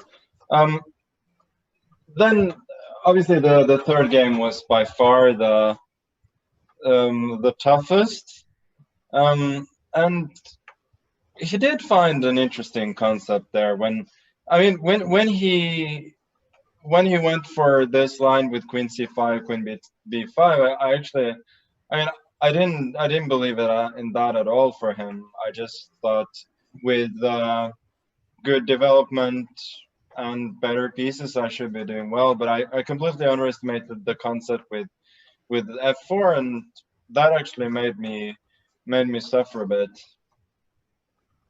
Did you feel you were actually significantly worse at any point, or was it just having to play precisely to keep afloat? Yeah, I mean, I think with such a safe king and him having so many pawn weaknesses, I think in practical terms I'm still fine. But yeah, I did feel as though he was a little better. But I think in practical terms it's very hard, and it wouldn't surprise me also if engines on major depth just say that it's more or less equal because white cannot do much. But... Yeah, one thing we were wondering during the live show was rook e8. It seems like you've created a threat, but maybe it's just possible to ignore it and play h4 anyway. Yeah, that was the thing I was the most worried about. I was probably gonna play e5, but I didn't like it. Yeah, because then you have to play that endgame, which maybe you hold, but it's not. It shouldn't be much fun right after fe5 and. Yeah, queen e5, he takes, and we can include rook e5, but I don't think it matters. I think it's the same position, yeah. Yeah, and king h7 and probably rook d4 exactly. Here I would. I wasn't so sure actually. G5, I guess he goes h5 most of the time. Still. And then maybe rook c5 and maybe rook c5. It still feels like it's within, but still there's c4, then knight g3 is a threat. I mean, this was the one point where I didn't really like my position very much. But probably there is some more accurate way to play, but I didn't particularly find it. And yeah, and once you got the rook d8 move in, it feels yeah, like rook d8, I'm out of danger, and he tries to win, and with such disparity in piece activity and king safety, I mean, trying to win this is almost always going to be equivalent to a loss. But I guess after rook d8 is a little worse. Magnus, we have a question from our social media for you. Anna will bridge the gap. Anna. Thank you, Yasser. We did have many questions for Magnus, but I have selected one which is a double question from Kindmerk. Magnus, how do you feel about rapid chess versus classical chess? And do you see chess becoming an e-sport? If you could answer those questions separately. Yeah, sure. Well, these days I'm playing a lot of rapid chess. I don't know. I've sort of always found rapid chess the most difficult because it's such a tricky hybrid between classical and blitz chess. And there's almost always going to be two phases of the game, one classical phase and one blitz phase, and to balance them, it's very, very hard. But I think it's also a very entertaining form of play, and even though I find it difficult, I still enjoy it both as a spectator, but also as a player. And in terms of chess becoming an esport, I think never fully, or exclusively an esport, but I think it's part of the direction where chess is going, that more of the activity is going to be online, and I don't mind it, to be fair. Thank you for your insights and answers. The rest of the questions are all related to Anish Giri. I don't know if you want to comment on that, but Erwin is here with us. Erwin Dami II of Anish Giri has joined us for this round. Any thoughts on the recent Twitter banter, Magnus? I think the tweets speak for themselves both ways. But having said that, I wish Anish good luck, and I reiterate my wish to see him in the finals. Ooh, Thank you for your words, and now the ball is on Anish's side, I believe. Yeah. Well, Erwin is here to represent Anish's interest in any contractual matters. Erwin, do you agree that Anish would be satisfied to reach the finals? I think that is. I think we can settle that right here, right now. I think he's ready. All right, that's very, very nice. Other questions, Anna, for Magnus, as he made a very convincing statement that he is a semi-finalist. I think also the questions were involving Anish, and the comment from Mr. Dodgy was a guess, simply whether Magnus is wearing long pants or shorts. So this is about the level of the conversation right now. Got it. We won't go there. We'll leave it. We can keep that a secret. Magnus, we have another semi-finalist, Nepo. He also won in very convincing style against the winner of the preliminary group. Does that result surprise you? And just a comment on Nepo's play. Well, technically, I won the preliminary group, right? Oh, okay. No, I obviously Artemiev is strong, but I always believed that Jan could do well there, and I'm happy for him. He's struggled quite a bit in these online events, and now whoever he faces in the semis, he will not be an underdog. So he has a very good chance. Wonderful. Thank you. Have for you that. seen Bishop B1, Magnus? No, I haven't. What's the story? You will have a moment of pure joy then when you get. I guess I can bring it up on this board actually. In this position, Jan played Bishop F5 B1. If you can see it on your screen, which is that is a nice move. Yeah, that is nice. That is a nice move to look at.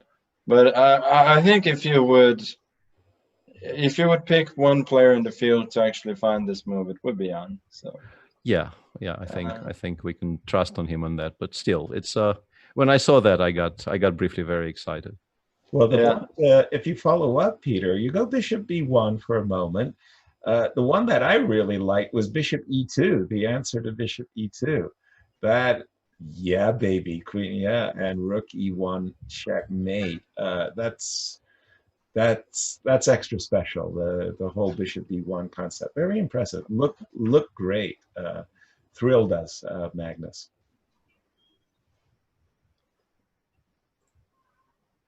Well, okay, guys, another short day for us at the office. Magnus, I want to thank you very much for joining us. That was very gracious of you. Erwin, fantastic with your chess course. Again, you get a big discount by purchasing Erwin's Chessable course. And any final thoughts that you'd like to share, Peter? Not what I expected to see today. To be entirely honest, I thought that one set, in particular in the Magnus match, ending in 3 games, was already unusual. But 2 would have been a long shot. But yeah, very, very convincing play by the world champion both days. And Jan's victory today, I think, was in very different to day 1, where I think events slightly conspired in his favor. Today he was just a better player, and a very deserved winner as well. And tomorrow, of course, we'll have 2 Armageddons, because we never get 2 of these days in a row. Exactly. We'll get the flip side tomorrow. We'll be back for matches C and D, tomorrow's 4th game. But before we leave, we have another learning moment that we would like to share with you. Anna, take it away, please. I believe it's going to be the honor of our guest, our author of the day, Erwin Lamy. Erwin, I will need to put you on the spot and ask you which moment was your favorite of the day. What would you choose as learning moment of today's round, all of the games included? Okay, I thought game 1 between Fabiano and Magnus, that was one interesting moment. I thought in general, I think that with Fabi playing this Bishop D2, Nimzo playing for a small advantage, and then he actually got a little bit worse. If we go to move 14, I believe it was, after knight takes c5, DC knight takes c5. I thought this was an interesting moment. Yeah, this position which we have on the board now. Because after queen c2, black played queen a6, and bishop c3 followed, knight fe4. And to me, it was quite remarkable how quickly white, from a seemingly safe position, actually got into a very bad position. I don't know if it was lost at any point, but it was very much on the edge, I think, at some point. And instead of going to c2 on move 15, I think an interesting way to play here would be queen to b5. So you prevent the queen from going to a6. And if black now plays a move like knight fe4, let's say, you just go knight ed4, and next up is rook c2, rook fc1. Queen can indeed go back to e2, perhaps even bishop e1 is also a move. And this is, I think, the type of game that Fabiano was actually aiming for. Here he can play for some small advantage and see whatever comes up. Yeah, I thought it was interesting to see those small differences. Going back to c2 actually landed him in a bit of trouble. And I think after queen b5, he could still be actually hoping to get the type of game that he was aiming for. it was not a huge moment perhaps, but I thought it's interesting to see how these small details, they actually change the entire course of the game. Because of the queen c2, yeah, it was just a long way of suffering for white basically. Yeah, and also I wanted to add to that in a more general sense, in these isolani positions, you want to restrict the black counterplay as much as possible, and black does need to sort of, there are two modes of games you get in structures like this. The kind of a game Magnus got, where he got a lot of free piece play using the rooks on e8 and c8. If you just look at this position, every single piece black has, and on a perfect square, there is knight d3 ideas, knight a4 ideas. The queen on a6 is, as Erwin was describing, very active. The rooks are on perfect open and semi-open files. Or if that doesn't materialize and white controls this type of counterplay, black often has to defend for like 50 moves with zero counterplay and really zero joy out of life. And often it is those very, very little, seemingly very little decisions that that make the difference. And I think Fabi played queen c2 more or less instantaneously as well. So perhaps it's a rare case of an extremely strong player missing a pivotal moment where he should have spent some time figuring out what his options are and what the pros and cons are.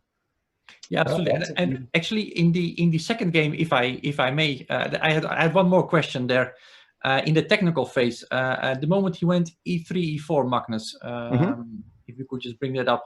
I'm a big fan of exchange sacrifices myself, and I was extremely drawn to rook gg7 here. And after king f8, well, bishop d4, actually, I think you go rook c8, rook c2. Maybe it's not so simple, but you can start with rook h7 here, which is probably also a very clean way of finishing things off, because rook h8 is a huge threat. And you probably have to go rook, and now you go bishop d4, and h5 is hanging, and well, it's just completely. Yeah, that is a nice. I'm not sure. I'm not sure I can say that this is better than what Magnus did, because I think e4 was fine, but it's just a matter of taste perhaps, and I like to give exchanges, so that's why I thought this. Yeah, that's a nice idea. I think I missed rook h7 when we were looking at this, and also we were very fixated. Detail, yeah, we were very fixated on the idea of playing e4 because it does appear to be close to completely winning. Yeah, but then later on it did look like he was still fighting, or well, maybe I'm wrong actually, but. That was the rook takes f6, rook f6. Yeah. He did get into a single rook ending, but it really felt like Fabi was not only material down, but really on the back foot. Anna, I want to just get you in here as we're getting ready to close the show to inform people about what is happening in banter chess. Anna. Very important question indeed, Yasser, since we do have every single evening a banter blitz show for you by the Chessable Masters, and today it is the one and only Fabiano Caruana. He may have lost his match today, and he may be not with us, unfortunately, from tomorrow on. Magnus Carlsen moves on to the semifinals. Fabiano will not be playing against the rest of the Chessable Masters, but he will be playing against Chess24 premium members tonight at 8 p.m. Central European time. So take your chance to challenge the world number 2 for a game on Chess24. And as you can see, the calendar features some really high-profile names. Tomorrow it will be Magnus Carlsen's turn to take challenges on Chess24. Thank you for that. And as we close the show, I'd again like to thank Grandmaster Erwin Lamy for joining us, pointing out those two very nice pivotal moments. I especially like the first learning moment, Erwin. You can get Erwin's course at a 46% discount. Order today. And Erwin, thank you so much for joining us. Thank you. It was a great pleasure to be here. Thank you so much, Erwin, and you definitely are the best representative of Anish. No question about that. Final thoughts, Peter, as we close the show. I'm all out of final thoughts. I'm very excited for tomorrow. I am somewhat grateful for the shorter days, but it doesn't feel quite right without the Blitz and the Armageddon, and so far those days clearly alternated, so I'm expecting some of that tomorrow. Wonderful. Thank you for that. Everybody, thank you for joining us. Thank you for being a part of our broadcast, for supporting our streams, for being here. Tell your friends where you're hanging out and become a premium member. Get involved in the banner Blitz and support wonderful authors like Erwin Me. Thank you all for joining us, and we'll see you tomorrow for the next day of quarterfinals matches. Good night, everyone. Good night.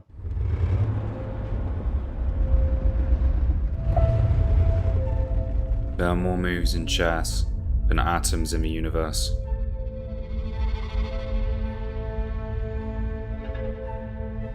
But only one move ends the game.